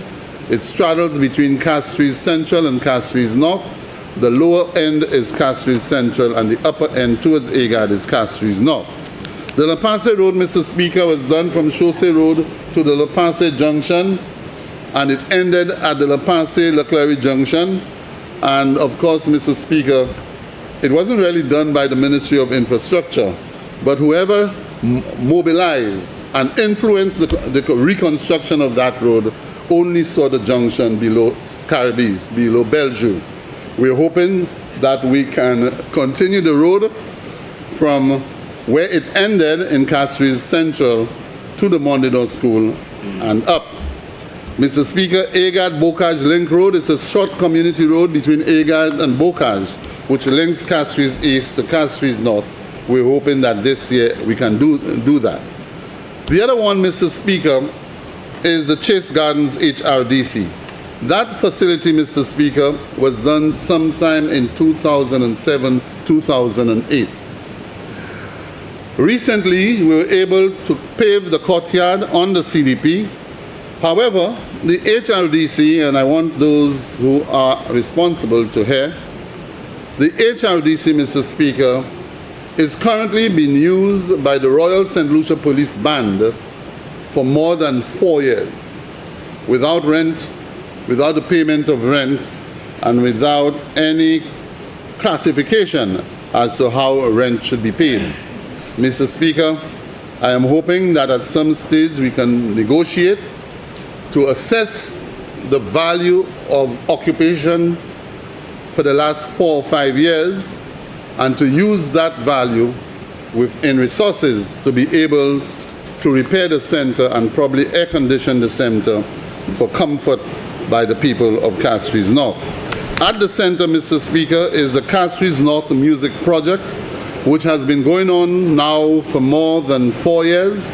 That project, Mr. Speaker, provides tuition in music to many young people who are not called upon to pay a cent. It is a free program, and it runs at the Chase Gardens Multipurpose HRDC, the Chase Gardens HRDC for young persons from the community or from the constituency in general who have no reason to pay for their tuition.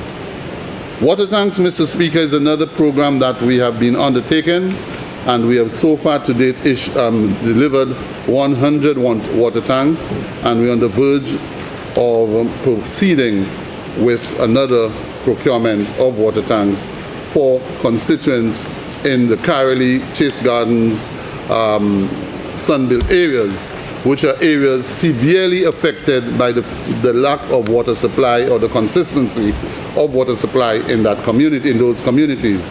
Mr. Speaker, in having said this, we have identified a location, Mr. Speaker, for establishing a long-term storage facility of 1 million gallons of water in the Carolee, Chase Gardens area, not too far from the Agard area, not too far from the playing field. So far, Mr. Speaker, we have placed a request through the BNTF, and the BNTF has already approved for the first phase of a 265,000 gallon water tank that will be located on that site, where we intend to acquire some 10 acres of land, if not more, because it has the potential for housing to put in place 1 million gallons of water in storage for the community. As I move forward, Mr. Speaker, in closing, I need to conclude by thanking some special people. I want to thank those closest to me, my wife, my family, my daughter, constituency members, the branch, and those who have been there with me, some of them from 1987, and some in more recent times who maintain their focus and commitment to Stevenson King.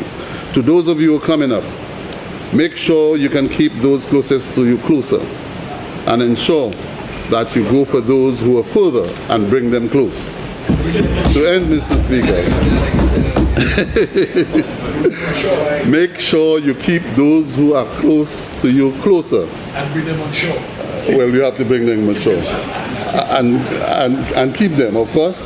And those who are far away, bring them close, okay? Keep those you have, bring them closer, and seek the others and bring them forward. And so, Mr. Speaker, let me end again by thanking the Honorable Prime Minister for his support over the years.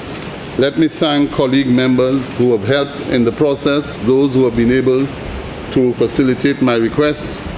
And now that I cannot give roads, I'll be looking to you for more than roads. I thank you.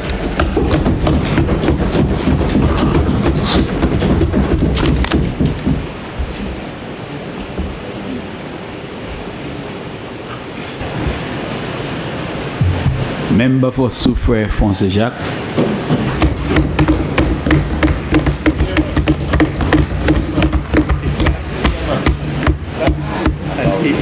Auntie is back. Auntie is back.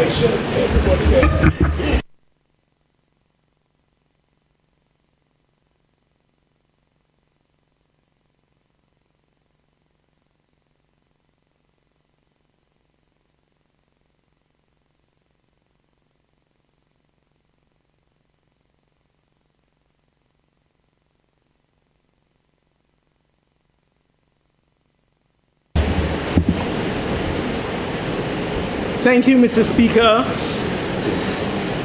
Mr. Speaker, I rise in support of the 2026-2027 estimate of revenue and expenditure in the sum of $2.188 billion as presented by the Honorable Prime Minister and member for Cast Resist. Mr. Speaker, I want to thank you for the opportunity to present to you and the general public the amounts allocated to the Ministry of Equity, Social Justice, Gender, Older Persons, Labor, Cooperative, and Consumer Affairs within the government. Let me start by thanking the Almighty for His many graces and blessings, and for calling me to serve Him and the people of St. Lucia in that ministry. I also want to thank the Honorable Prime Minister for assigning me this portfolio. Secondly, Mr. Speaker, I want to thank the constituent of Soufrière Fonsejac for placing their trust in me, once again in electing me as their parliamentary rep. Mr. Speaker, this vote of confidence is one that I honor, and I commit to continue working together with all the people to continue the transformative work which has started in my first term. But Mr. Speaker, I seek your permission, before I get into the meat of the discussion, to express condolences to a few persons, condolences to the families of persons in my constituency who have lost their loved ones in recent times, especially Mr. Joseph Wilson Lawrenson, known to all of us as Mr. Cagney. His bar was our party headquarters. I want to also express condolences to the family of Mr. Kearney Henry of Larry Seuss, who was an employee of the Comfort Bay and who, with his partner and daughter, died in February. The funeral is actually today. So my condolences to all those persons. Mr. Speaker, at the same time, I want to take this moment to express thanks to quite a few persons.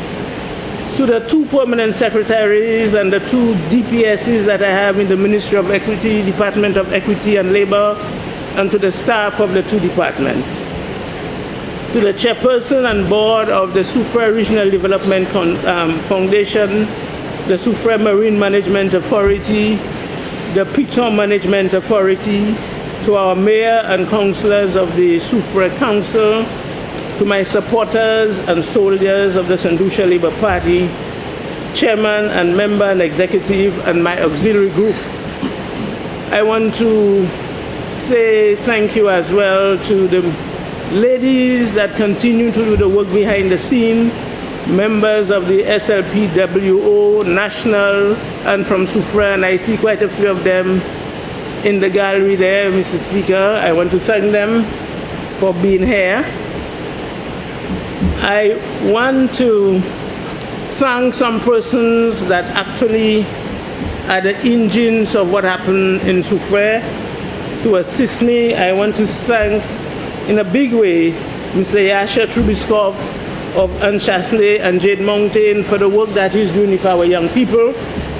I want to thank Sugar Beach for the work that they do by adopting our Soufrière Hospital.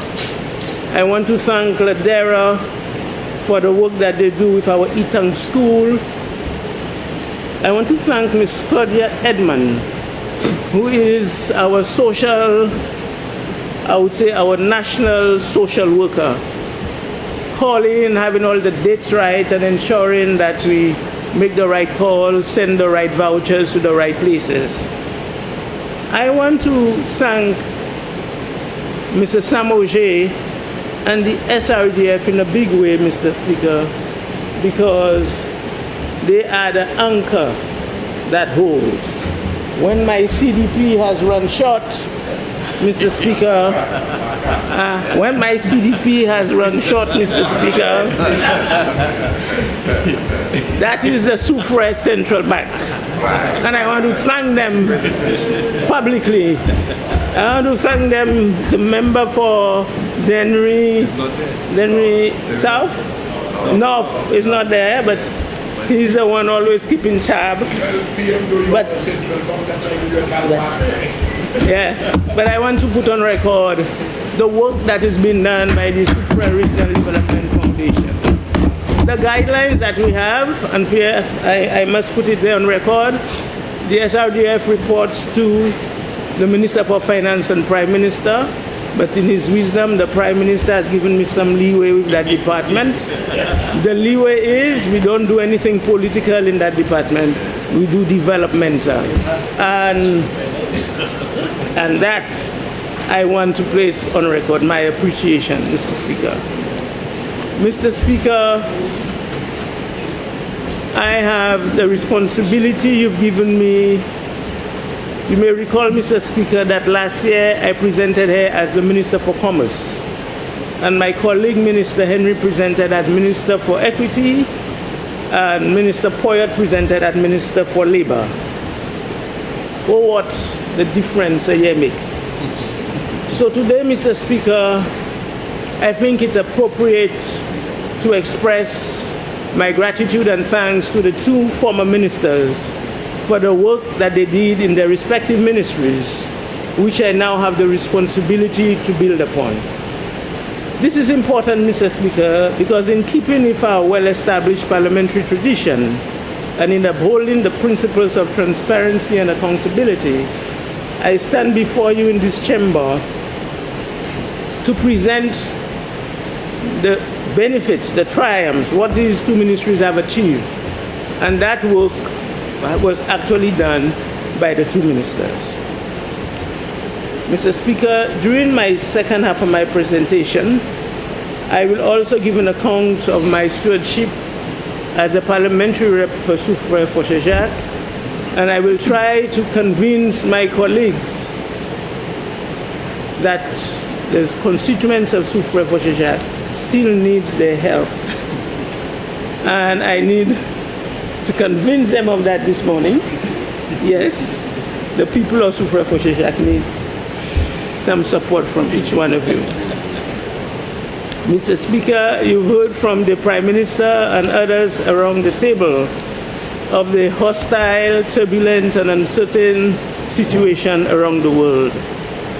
So, Mr. Speaker, I note with gratitude and appreciation that notwithstanding that situation, the Ministry of Equity, Labor, Gender, Older Persons, Cooperatives, and Consumer Affairs has been allocated a total of $55,759,400 in this year's allocation, of which $41,575,600 is assigned to the Department of Equity, while $14,183,800 is assigned to the Department of Labor. Mr. Speaker, I will commence with the Department of Equity and highlight some of the various programs and interventions aimed at addressing the social and economic issues that confront us as a nation. Issues such as poverty, aging, homelessness. Mr. Speaker, the mandate of the department is to promote rights-based human development and to facilitate economic, social, cultural, political, and spiritual advancement of households, community, and the society through poverty reduction, social protection, and empowerment. The strategic priorities for 2026-27 are as follows: to reduce social vulnerability and poverty, to increase access to basic social services, to build capacity for community governance, and to facilitate social integration and inclusion. Mr. Speaker, the mandate and strategic priority is wide, varied, and touches every segment of our society: our children, our youth, families, and the elderly. So I will start with our children. And under equity, the head is head 51. We speak about a community after-school program. Mr. Speaker, this program targets children ages 9 to 12 who require psychosocial support and after-school supervision. The program is being operated in 17 constituencies. So far, 595 children are receiving snacks, tuition, and assistance with homework. The amount allocated for 26-27 is $839,477, Mr. Speaker. Mr. Speaker, we've heard from the member for Gros-Islet saying that his constituency would need more of these after-school programs. And I agree, based on the issues that we have as a country. But I also need to put on record that even for Soufrière, 2 years ago, I had to fund the Palmis Learning Center, which is an after-school program from my CDP. Mr. Speaker, I move on to our counseling unit. And there, an allocation of $180,308 has been allocated for this project. Under this project, counselors will be contracted to provide psychotherapy and other psychological services to clients. Mr. Speaker, again, the member for Gros-Islet mentioned similar interventions from the Ministry of Education, confirming the need for collaboration among ministries, Mr. Speaker. Another program that I want to highlight is the renovation of the Boys Training Center, Mr. Speaker. An amount of $167,000 has been allocated for the renovations. Mr. Speaker, the Boys Training Center is a 66-year-old facility, and it continues to house teenagers and adolescents who are at risk and in need of care and protection. Despite ongoing repairs undertaken by the ministry, the building remains in a condition that requires constant maintenance. And as a result, Mr. Speaker, a decision has been taken to graduate from this building to what you call a juvenile rehabilitation center in a new location.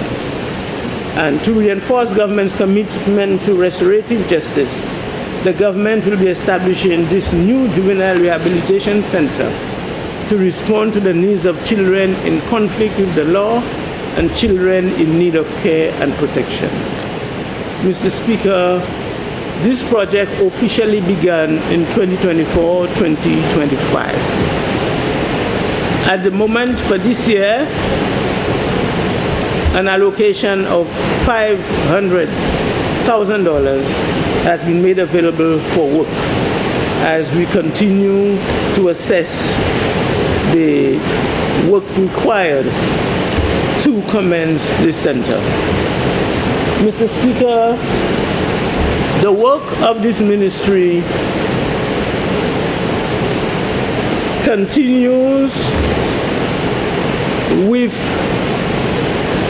work and support from social, what I would call NGOs around the country. And as a result, especially organizations that are religious organizations. So, Mr. Speaker, I'll take some time to tell you some of the organizations that I have interacted with and some of the organizations on our subvention list. Since taking over this new ministry, Mr. Speaker, I have had meetings with our foster parents, and we have over 100 foster parents, Mr. Speaker. I have met with about 30 of them. They receive generally $300 a month in support for the children. And you know, the first thing that the cry from all of them was, this $300 is inadequate. But in addition to that, Mr. Speaker, there is several issues and made certain recommendations that the department, the ministry will be considering and bring to the attention of the cabinet to see how best we can improve the work that they're doing. I met with the various persons receiving subvention, Mr. Speaker, and I recognize, I think, Mr.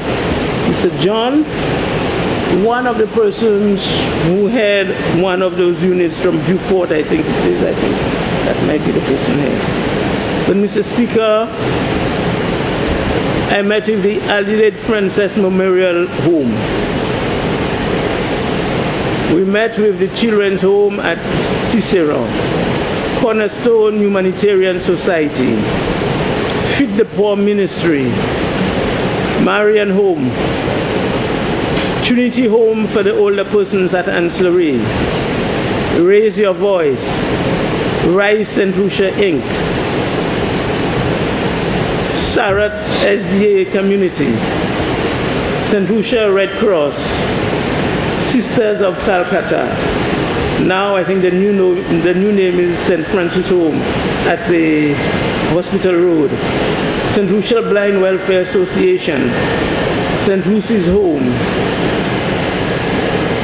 Beaufort Children's Home, Villa St. Joseph in Denry. The organization for faith-based organizations. Mr. Speaker, We visited the Boys Training Center, the Crisis Center. We visited the Comfort Bay. We visited, as I said, the Cornerstone. I'm mentioning all these names, Mr. Speaker, and all these institutions because the staff at the Ministry of Equity on their own cannot deliver to the population of older persons that are out there. Although we have under the SSDF the group of persons, hundreds of persons being paid by this government into in the NICE or home care program. But these institutions that I have mentioned, all of them play significant roles in bringing love and care to our homeless, to our children that requires attention for one reason or another, and to our older persons. So this morning I really want to salute them for the work that they do. When you take, for example, an institution like Raise Your Voice and the work that Ms. Catherine Seelys and her team is doing to alleviate the problems of women in general, we must recognize that effort, Mr. Speaker. So these institutions are an extension of the Ministry of Equity. So in the budget this year, Mr. Speaker, there is an allocation of $500,000 to support the work of faith-based organization. And a lot of the homes that I mentioned are being run by the Catholic Church, Mr. Speaker. Mr. Speaker, our public assistance program is a flagship program for the ministry.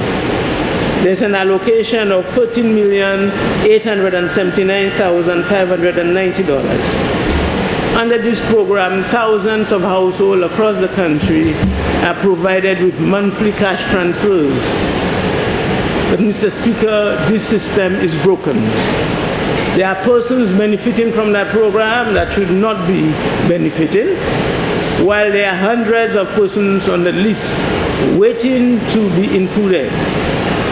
Therefore, Mr. Speaker, in order to rectify the situation, the ministry will commence what we call a recertification of public assistance program.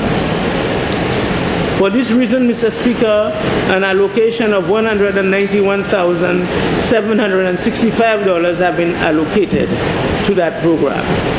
And under that program, Mr. Speaker, we would have enumerators on the ground, and they will administer what we call a St. Lucia National Eligibility Test to households. Those who pass it will remain on the list, and those who fail it will be put aside, Mr. Speaker. That is what we have to do, because if not, we cannot support those who are in need and are waiting.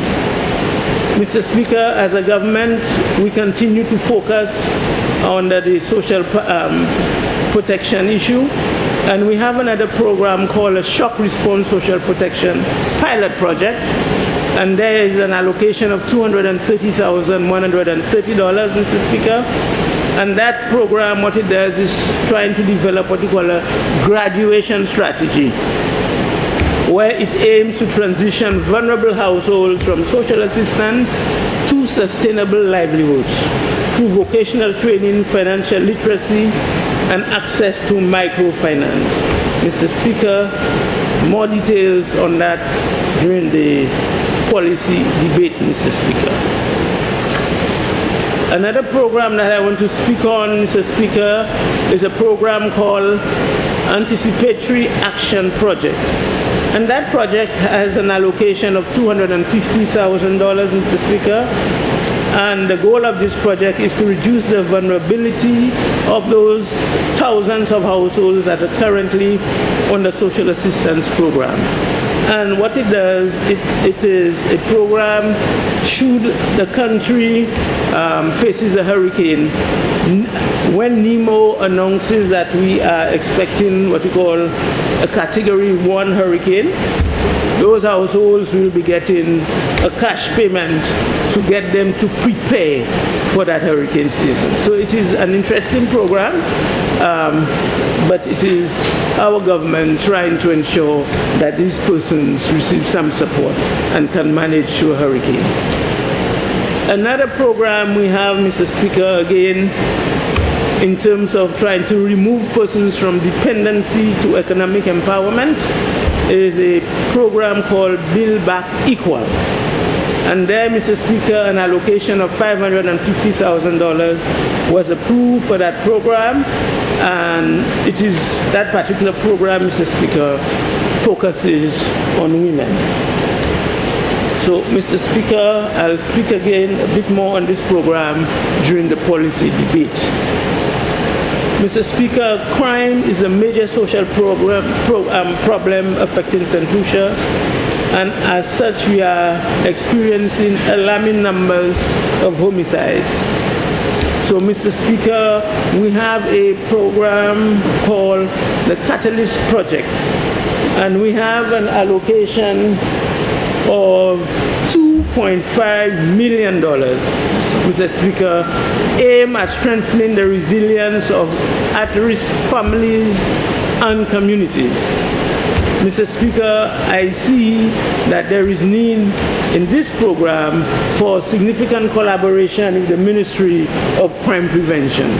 So we'll be coming back to the House later on after we've sat with that ministry to implement the Catalyst program, Mr. Speaker. Mr. Speaker, domestic violence is another social ill plaguing our country. Our government took a bold step under Minister Poyet in enacting the Domestic Violence Act, Mr. Speaker. The next step now for us is to establish what we call a one-stop center for women and persons, men and women, who experience domestic violence. That center is housed at the Department of Gender. It's included, Mr. Speaker, men and women. And in that program, an allocation of $210,000. The services that would be included there within that center includes case management, psychosocial and counseling support, healthcare, police assistance. All of that will be received in one space. So this $210,000 allocation is at the appointment of a manager and for public consultation on that project. Mr. Speaker, there are two programs within the ministry which has been mentioned en passant. One of them was the senior citizens daycare for Soufrière. And I remember the member for Gros-Islet saying that he would like to get some attention in Gros-Islet simultaneously. But the allocation, Mr. Speaker, is $1.163 million. I want to refresh and remind members present that this program started on the side by yours truly. The land was donated by the Diboule. The land for the center is donated by the Diboule family. And I want to take this moment to thank the Prime Minister for ensuring this allocation was there last year actually within the Ministry of Health, who had responsibility for older persons. So now it is with the Ministry of Equity, and it is my responsibility to ensure that it is started and completed within this financial year, Mr. Speaker. Also on this program, Mr. Speaker, is a HRDC for the community of Chateau Bel-Air, Itangs, Mr. Speaker. Where's that? What constituency? The constituency of Soufrière for Shajad. Now this, Mr. Speaker, was a conversation I had with our previous Minister for Equity, Minister Henry. And you may recall as well, Mr. Speaker, that I did mention in previous discussions in this Honorable House that the community of Chateau Bel-Air needed some attention. Because when you go to Chateau Bel-Air, Soufrière in the first place, Soufrière do not have an HRDC. Neither in town, neither in Fort Saint-Jacques, the Soufrière, no, we do not have an HRDC. We do not. And we felt that the first place we should try to have one is in the community of Chateau Bel-Air. Because when you go and engage the young people there is only one rum shop to have it. And that the environment is not conducive for that. So I want to thank the Honorable Prime Minister by giving us the start. We have an allocation there of $216,000 to start design and everything else to ensure that the people of Chateau Bel-Air receive the HRDC. I want to thank the Chief Surveyor and the Commission of Crown Lands for the work that they have done in identifying the land for this. Mr. Speaker, I need to quickly move to the second half of my ministry, which is the Department of Labor. Mr. Speaker, the department has 3 strategic priorities. 1, to settle labor disputes. 2, to encourage tripartism and collective bargaining between employers and trade unions. And 3, to strengthen enforcement of labor laws. Mr. Speaker, I must report that the Labor Department is receiving significant assistance from the ILO and has made progress with establishing a structure for dialogue with both employers and trade unions. The Labor Act is now being reviewed and the regulations is now being worked on. Mr. Speaker, the department, in terms of the revision of the Labor Act and the draft regulations, the department has contracted the services of A to Z Information Jamaica Limited at a cost of some $300,000 for the finalization of the revision of the Labor Act. The current Labor Act, Mr. Speaker, was enacted in 2012, and since then we've had no regulations. So this has to be corrected. The second thing that I want to report on for labor is the issue of the establishment of a platform for online application of work permits. Mr. Speaker, a budgetary allocation of $120,000 has been made for this important project. So we have 2 objectives: to assist in the ease of doing business, as well as to provide efficiency in the processing of work permits. And work permit is a very integral part of the work of the Department of Labor. It is the engine that causes things to move. And in between and every day, Mr. Speaker, we have a request for work permit. We will be discussing that in another conversation, Mr. Speaker. The next work that we are doing, there is the establishment, as we said, of the Tripartite Advisory Committee, and there we have an allocation of $220,000, Mr. Speaker, for that committee. The committee aligns with the International Labour Convention 144 on tripartite consultation, and it is one of the international labor standards that we want to comply with. Mr. Speaker, Cabinet has endorsed the ratification of the convention and the establishment of the committee. The actual official signing of all documents will take place, Mr. Speaker, I think on April 29th. The other work of the committee of the Labor Department, Mr. Speaker, is the implementation of an online work permit platform. And there we have a sum of $120,000 has been allocated. That work has started, Mr. Speaker, and training is also in progress. Mr. Speaker, the other area that the department is working on is the development of a national occupational safety and health program, and we have a program and policy, and we have an allocation of $130,000 to do that work. The member for Castries North spoke about mold, and I think again there is an opportunity for the ministry there to collaborate with our unit, Occupational Health and Safety Unit, Mr. Speaker, to deal with this. Mr. Speaker, I will then move to cooperatives. Mr. Speaker, the cooperative departments continue to play a critical role in advancing the cooperative movement as a vehicle for inclusive growth, community empowerment, food security, rural development, and economic resilience.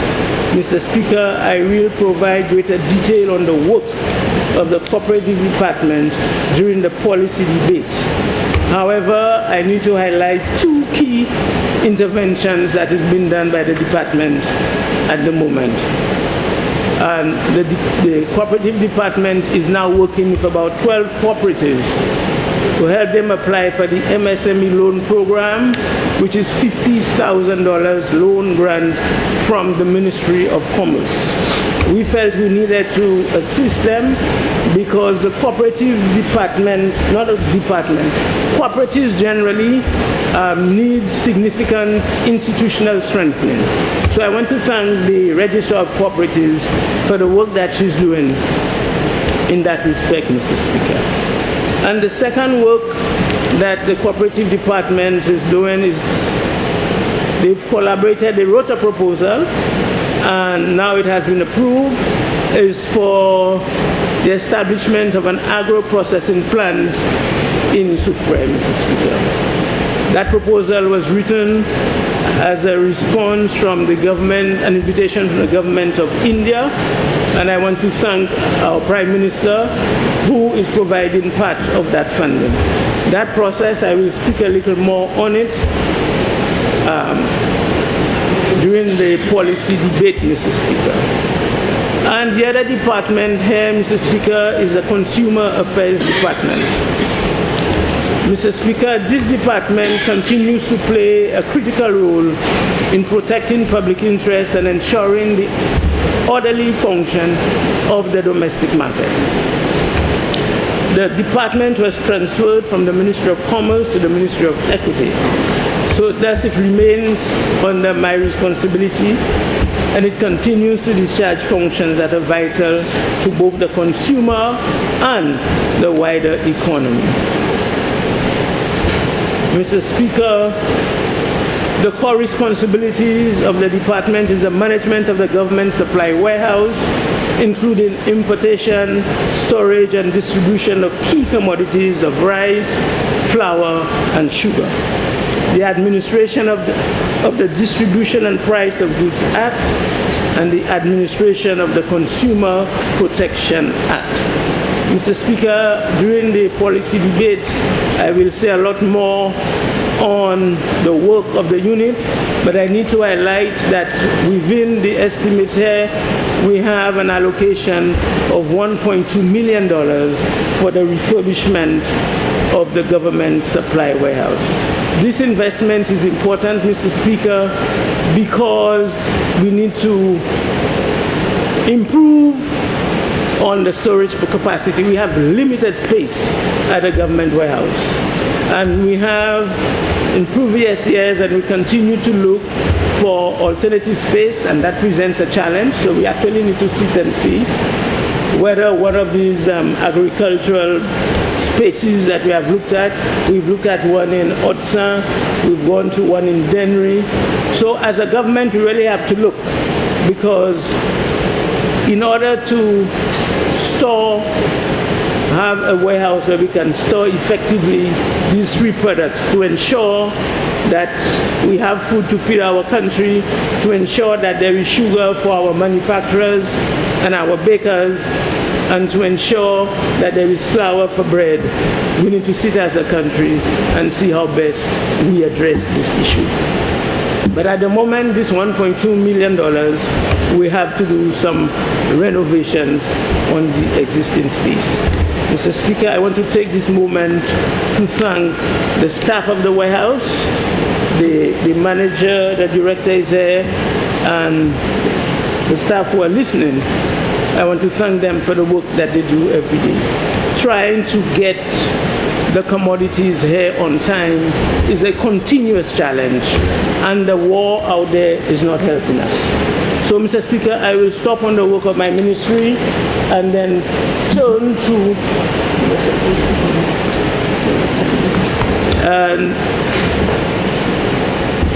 I will take a quick run at other areas in the estimate that impacts my ministry, and I start with Head 21, Office of the Prime Minister, the Distress Fund on page 90, $1.2 million there for the Distress Fund.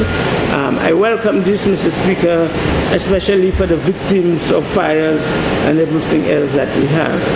We also have under this head, page 91, National Training Program, Cyber Nations Training Program, $149,430, and I welcome that for our young persons, Mr. Speaker, who require focused attention and training. Under the Ministry of the Public Service, Head 22, page 110, I see ICT Evolution Project of $7,050,065, Mr. Speaker, as well as a government island-wide network, which is bringing internet to the people at a cost of $2,593,300. Mr. Speaker, my people of Soufrière, Fonsèjacq will benefit from that, but I also understand the national impact of bringing our country to the modern times. Mr. Speaker, I move on to Ministry of Home Affairs, Head 36, page 174, enhancing the resilience of the St. Lucia Fire Service with modern equipment, $11,775,400. Fire, and I especially focus on emergency services, especially for Soufrière. Yes, but we need another ambulance, so I'm hoping I can get it from this amount. Ministry of Agriculture, Head 41, page 238. I want to take this moment, Mr. Speaker, to thank the former Minister of Agriculture, the member for Dennery North, for the sterling work that he has done. Dennery South. For the work that he has done in agriculture generally, and the work, how he has collaborated with me and my dashing farmers. So I want to thank you, Minister. Let the work continue. I want to thank the new minister. She has put on her heels and she has visited. Yes, and she has visited. I've taken her down there to see the work that we are doing. I want to thank as well Ms. Sunita Daniel and Export St. Lucia on the work that we are doing in establishing a dashing industry. Our exports have moved up and up and up, and I want that work to continue, Minister for Agriculture and member for Castries Southeast.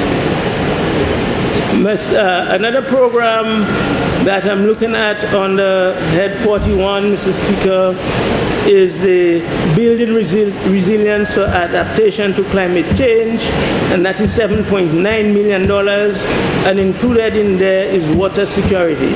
Critical for Region 6, Mr. Speaker. We are feeding the nation, and we definitely need to improve water security, both for our farmers. Again, under the same head, Mr. Speaker, page 219, repairs to propagation stations, $706,560, and I want to thank the minister for the work that she's doing in Bath propagation station, improving on this. Page 216, tree crop expansion, $400,000. And that is the preparation of planting material, potato slips, fruit trees, soursop, mango, breadfruit, avocado. It is critical for us, Mr. Speaker. It is critical for us.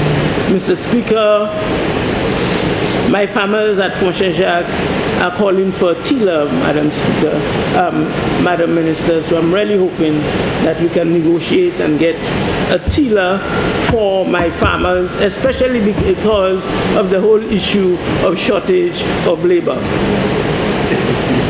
On page 216, there is an allocation of $450,000 for citrus rehabilitation and disease. I welcome this particular intervention, Mr. Speaker, simply because of what we are seeing on the ground. A lot of our trees, our mature trees, citrus trees, are dying, and we really need that intervention. That is critical for us. Also, Mr. Speaker, through you, member for Castries Southeast, training in agro-processing and pruning, especially the pruning of our mature trees. That is a critical project that requires urgent attention. Again, on the head 41, repairs to fishing facilities. I'm thankful that our Soufrière fish market is receiving some attention. On page 222, same head, Fish Adapt. I am speaking there on behalf of my fishers in Barron's Drive. Please include them in that slide there. Please include my Barron's Drive fishers under this. Under forestry, page 228, I'm thankful we have an allocation of $350,000. I'm thankful that our forest house in the Edmund Forest is receiving attention because it was in poor shape. On page 232, water resource, $641,126. That's critical for Soufrière based on the challenges that we are getting there. And I think what needs to happen is an exercise, and that is in collaboration with the member for Choiseul, Saltibus. The issue of water for Soufrière must be high on the agenda of the two of you. So I'm really hoping that we can work together on that. On head 43, Ministry of Infrastructure, I want to thank the member for Castries North and the Honorable Prime Minister for responding. Last year we saw, the people of Soufrière saw some work. After waiting, we saw some work being done on our road network. But we still have some critical roads, Fort-Bernier, Bouton, Boisden, Tongue Extension, Wingsville, New Development, Chateau Bel-Air, Belfort, Lenny's Hill, Boisden. These are some of the roads that require attention. So, member for Denry North, I realize you are listening with one ear, but I need both attention, please. Soufrière will require some attention. That is not work that I can go to the central bank for. So I need your help on this. One area that requires attention, I saw there is a line item there, slope stabilization, and the Soufrière constituency was not mentioned.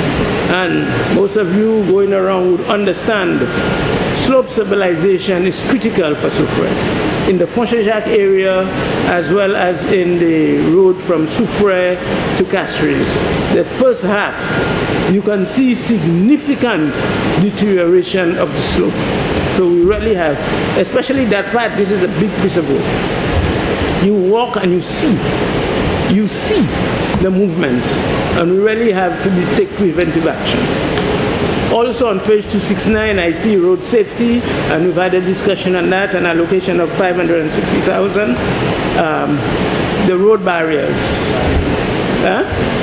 Guardrails, yes, again, because of the same issue of topography and slopes. So I move to Ministry of Tourism, head 46. Community tourism, there's an amount of $3 million in there.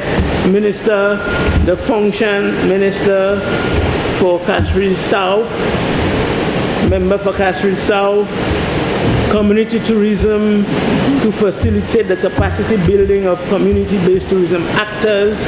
And there I speak on behalf of the shop owners, the boat operators, my vendors in Barron's Ride. Barron's Ride is a diamond in the rough, and I need it to be a polished diamond. With the help of the Prime Minister and the CDP, we have commenced that project. We are improving the physical outlook on our 15 or so shops. From my CDP, I'm also trying to improve the outlook on some of the residential buildings. The ladies know if you dress, you need to have eyelashes and a bit of makeup. But in addition to that, there are other works to be done. Evaluating the services provided, bringing them to international standards, because we have not only for our visitors in our hotels, you have mega yachts in the bay. And in order for us to benefit from this, we have to prepare our people. This is a big undertaking. I have put part of my CDP in there. We've brought in consultants. A lot of training must take place. The marine people, I'm pleased at least that finally the police have agreed to give us a space for the marine people to have a permanent space in Soufrière so that we can stabilize what's happening on the water. Although this is a Soufrière problem. Member for Soufrière, you have 15 minutes left. Thank you. Although this is a Soufrière problem, it is a national problem. Soufrière is the heartbeat of tourism. If we don't get it right there, we are in trouble. So I'm trying to do my part, Minister. We're having conversation with the police, we're having conversation with SLHTA, but this is a big undertaking for us. Huge undertaking. So I am calling on all of us to see how best we can do what we're doing. But we are transforming. So I move on to Minister of Housing, Head 48, and the minister is not there. I'm seeing only $1 million. And the issue of housing for Soufrière is critical. I listened earlier on and I was happy for my colleagues, and they were able to give land ownership and so on, and everybody was smiling. We are not that blessed in Soufrière. We are pretty but very small. We have no land to give to our people. The issue of housing is critical. We must. Now if we have a young couple, if they are to purchase a home, they've got to Choiseul, they have to go to Beaufort. If we have to bury anybody, we have to go to Beaufort, they have to go everywhere. That cannot be. If we have somebody to be born, they have to go to Beaufort to be born. After a while, Soufrière disappear. No. So we have to put things in place. So we need to identify, I need to work with the minister, so that we can identify some land for a housing program. And that is also for the cemetery expansion that I'm seeing there.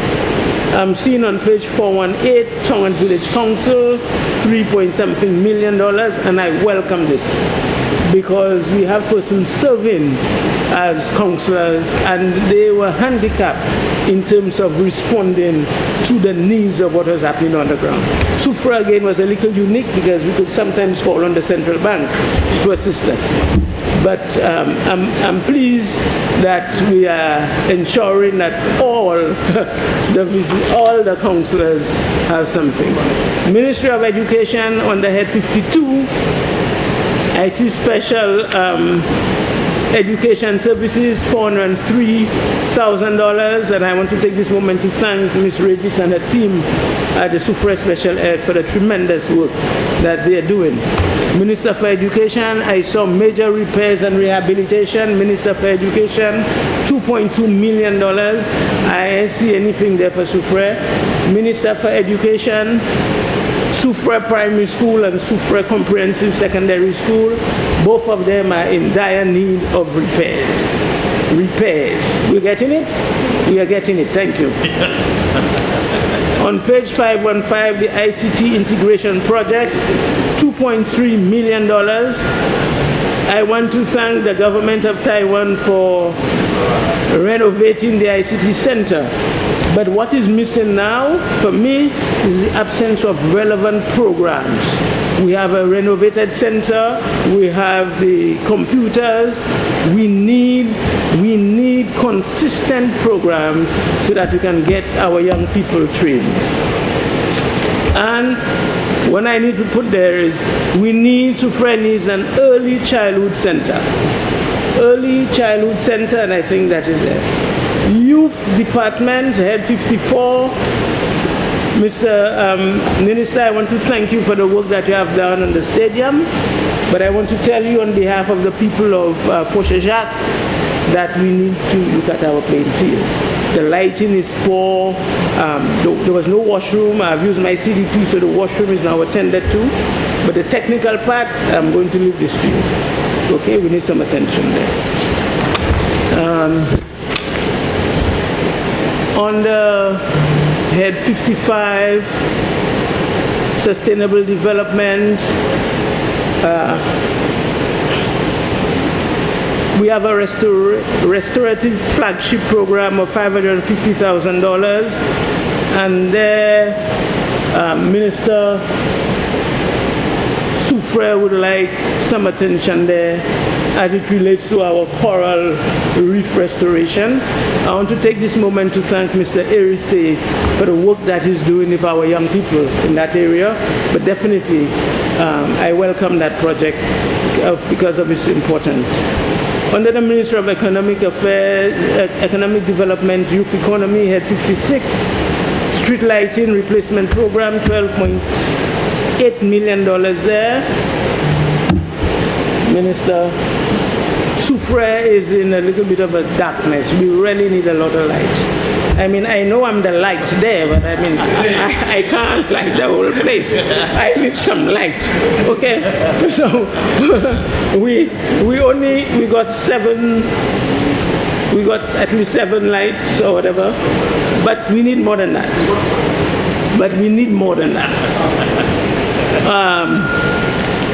Under head 56, construction rehabilitation of the Soufrière Hospital, I see an allocation of $500,000, Minister.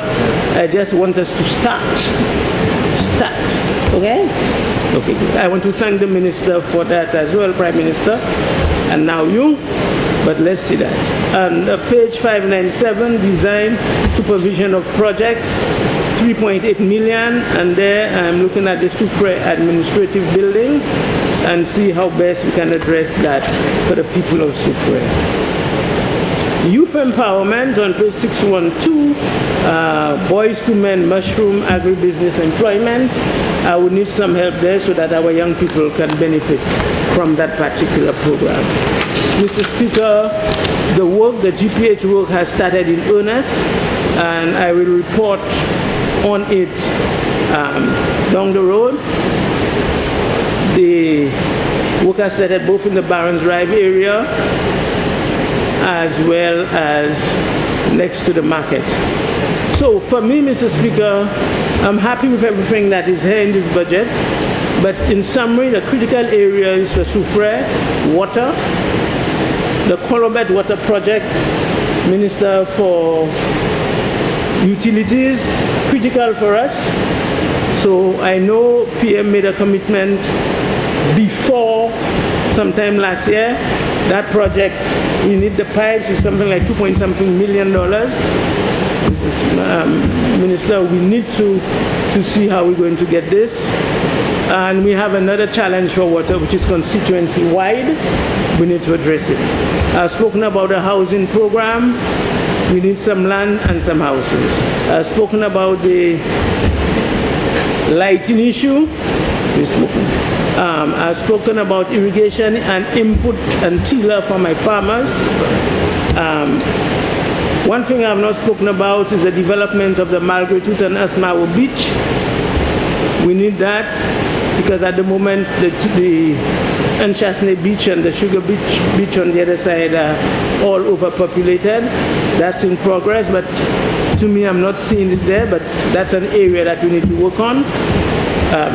Minister for Youth and Sports, structured sporting events, alternative sports. We don't have space, but whatever that type of alternative that we can have. We don't have space. No, but I don't want any drag race. I have no space for drag race. But there must be some alternative sports so that we can engage. Canoe racing. We have the one.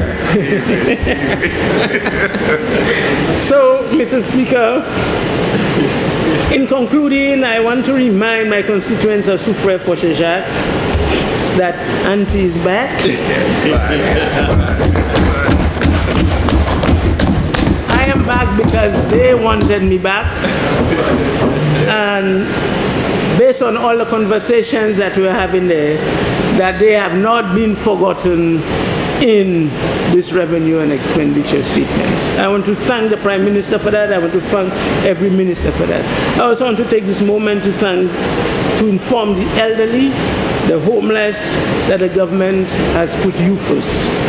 We will continue to work to ensure that we relieve the challenges.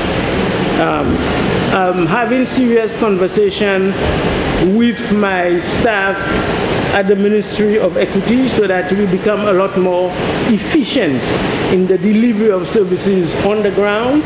We are trying to group our offices so that in the constituent, persons know that when you go to this office, you can deal with welfare, you can deal with social transformation issues, and not only that we have a one-stop shop for this, that the parliamentary reps would know what is happening in the constituency.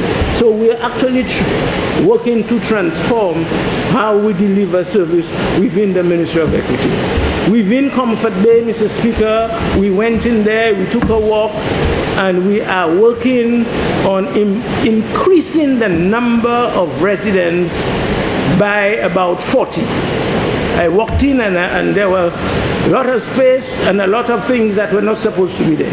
I want to put everybody on notice. I have already told the workers we are bringing in, and I know each one of us here have persons who need that attention. We are increasing the population of Comfort Bay by about 40 persons. So, Mr. Speaker, when I came into this office, I told the two PSs that we had 6 months to fix it. We are in month number 3, and I believe we are well on our way to fixing it. I want to thank the Prime Minister for the confidence. I want to thank each and every member here for working, for the collaboration, and ensuring that together this dream team continues to deliver for the people of St. Lucia. I thank you.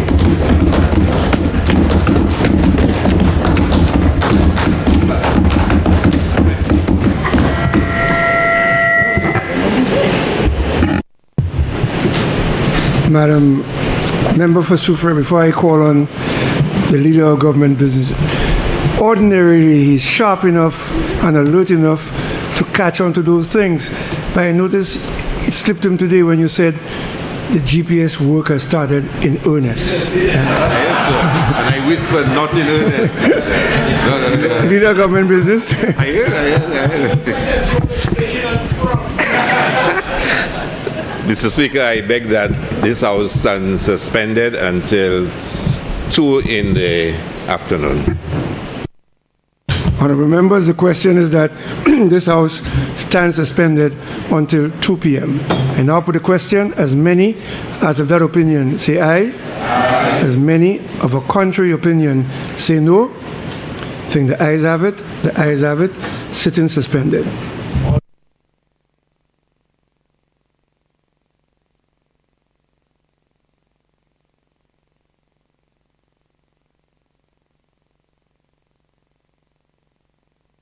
Ça c'est deuxième jour à débat à ce budget qui a été présenté par le Premier ministre avec le ministre pour les Finances, honorable Philippe J. Pierre, a été présenté mardi. Avec hier, c'était le premier jour débat, côté c'est le Parlement qui a fait différentes présentations à ce ça, le Premier ministre a présenté, qui a concerné ça qui a concerné le ministre, avec aussi un Powers là qui a représenté. Comme on dit, c'est le deuxième jour, aujourd'hui, nous avons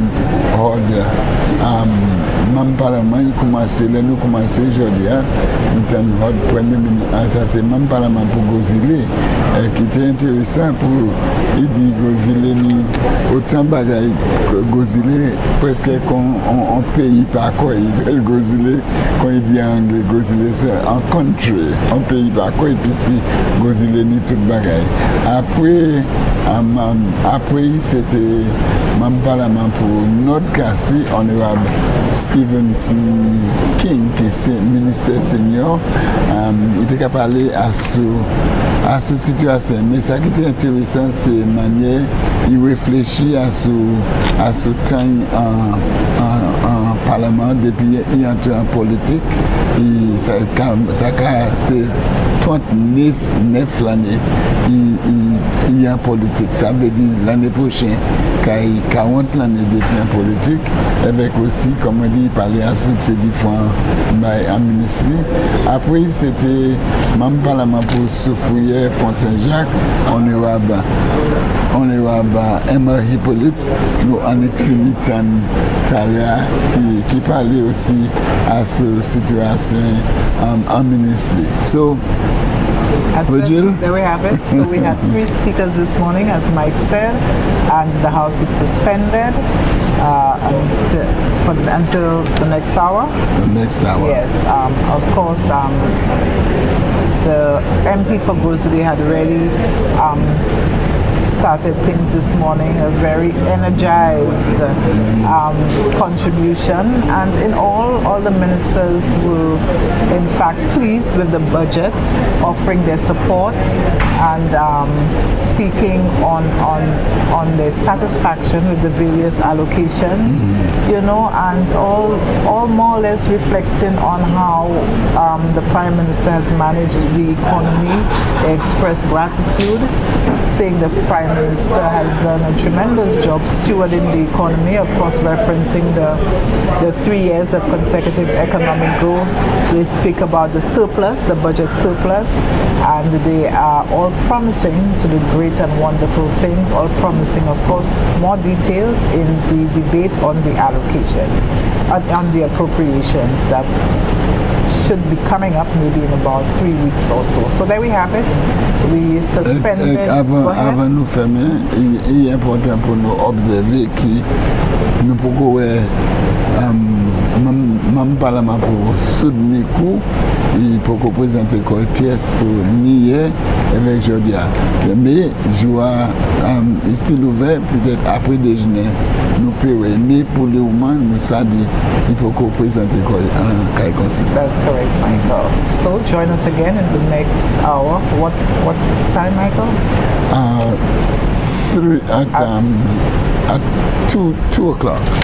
2 o'clock? 2 o'clock, okay, yes. 2 o'clock for the continuation of the debate on the budget 2026-2027. Again, just a reminder, it is the biggest budget in the amount of $2,188,765,900. See you at 2.